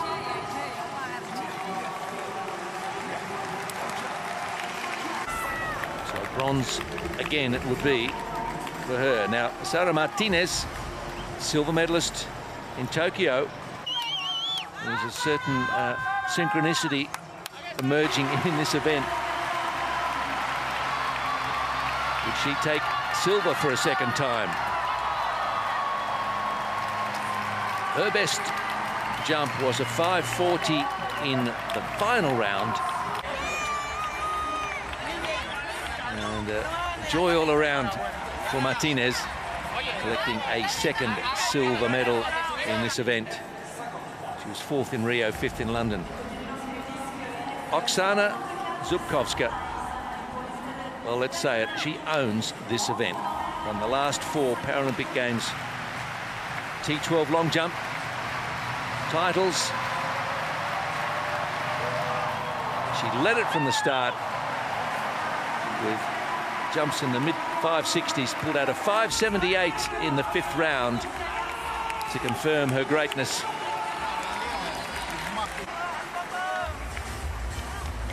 Zubkovska too good by 38 centimetres from Martinez and Hamri, same medalists from 3 years ago.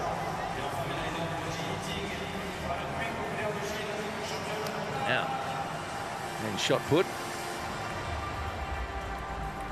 F40.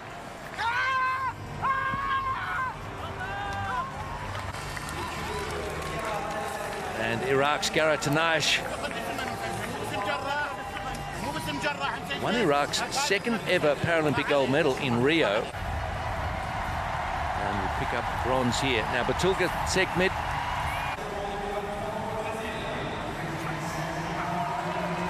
struggling to get near a podium finish until pulling out an 11.09 in the 5th round. So his next best was 10.48, so it was a massive improvement. Significant personal best. Miguel Monteiro, world record holder for Portugal. and 11:21 in his third round. He didn't bother with his sixth round because he had the lead wrapped up, and the result, a Paralympic record. Monteiro of Portugal, Sekbet, Mongolia, Tanayash of Iraq, gold, silver and bronze in the F40 shot put.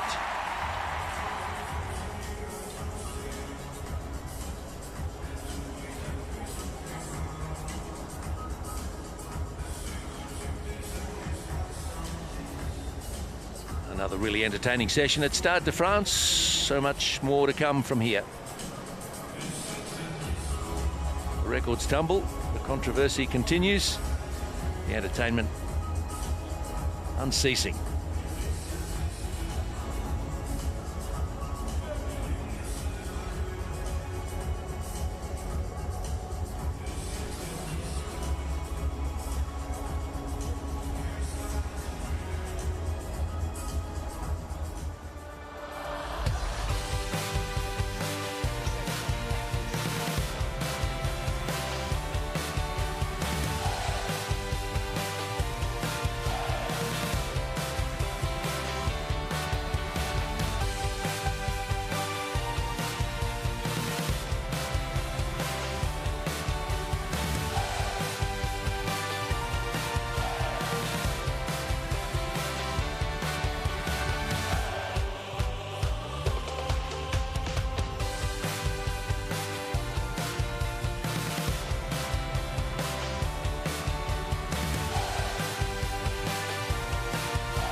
Well, there are lots of reasons to enthuse about these 2024 Paris Paralympic Games. The sporting spirit on the field of play, just marvellous. Great crowds, fantastic venue, lots more to come. Hope to have your company again soon. Goodbye for the moment from Stade de France.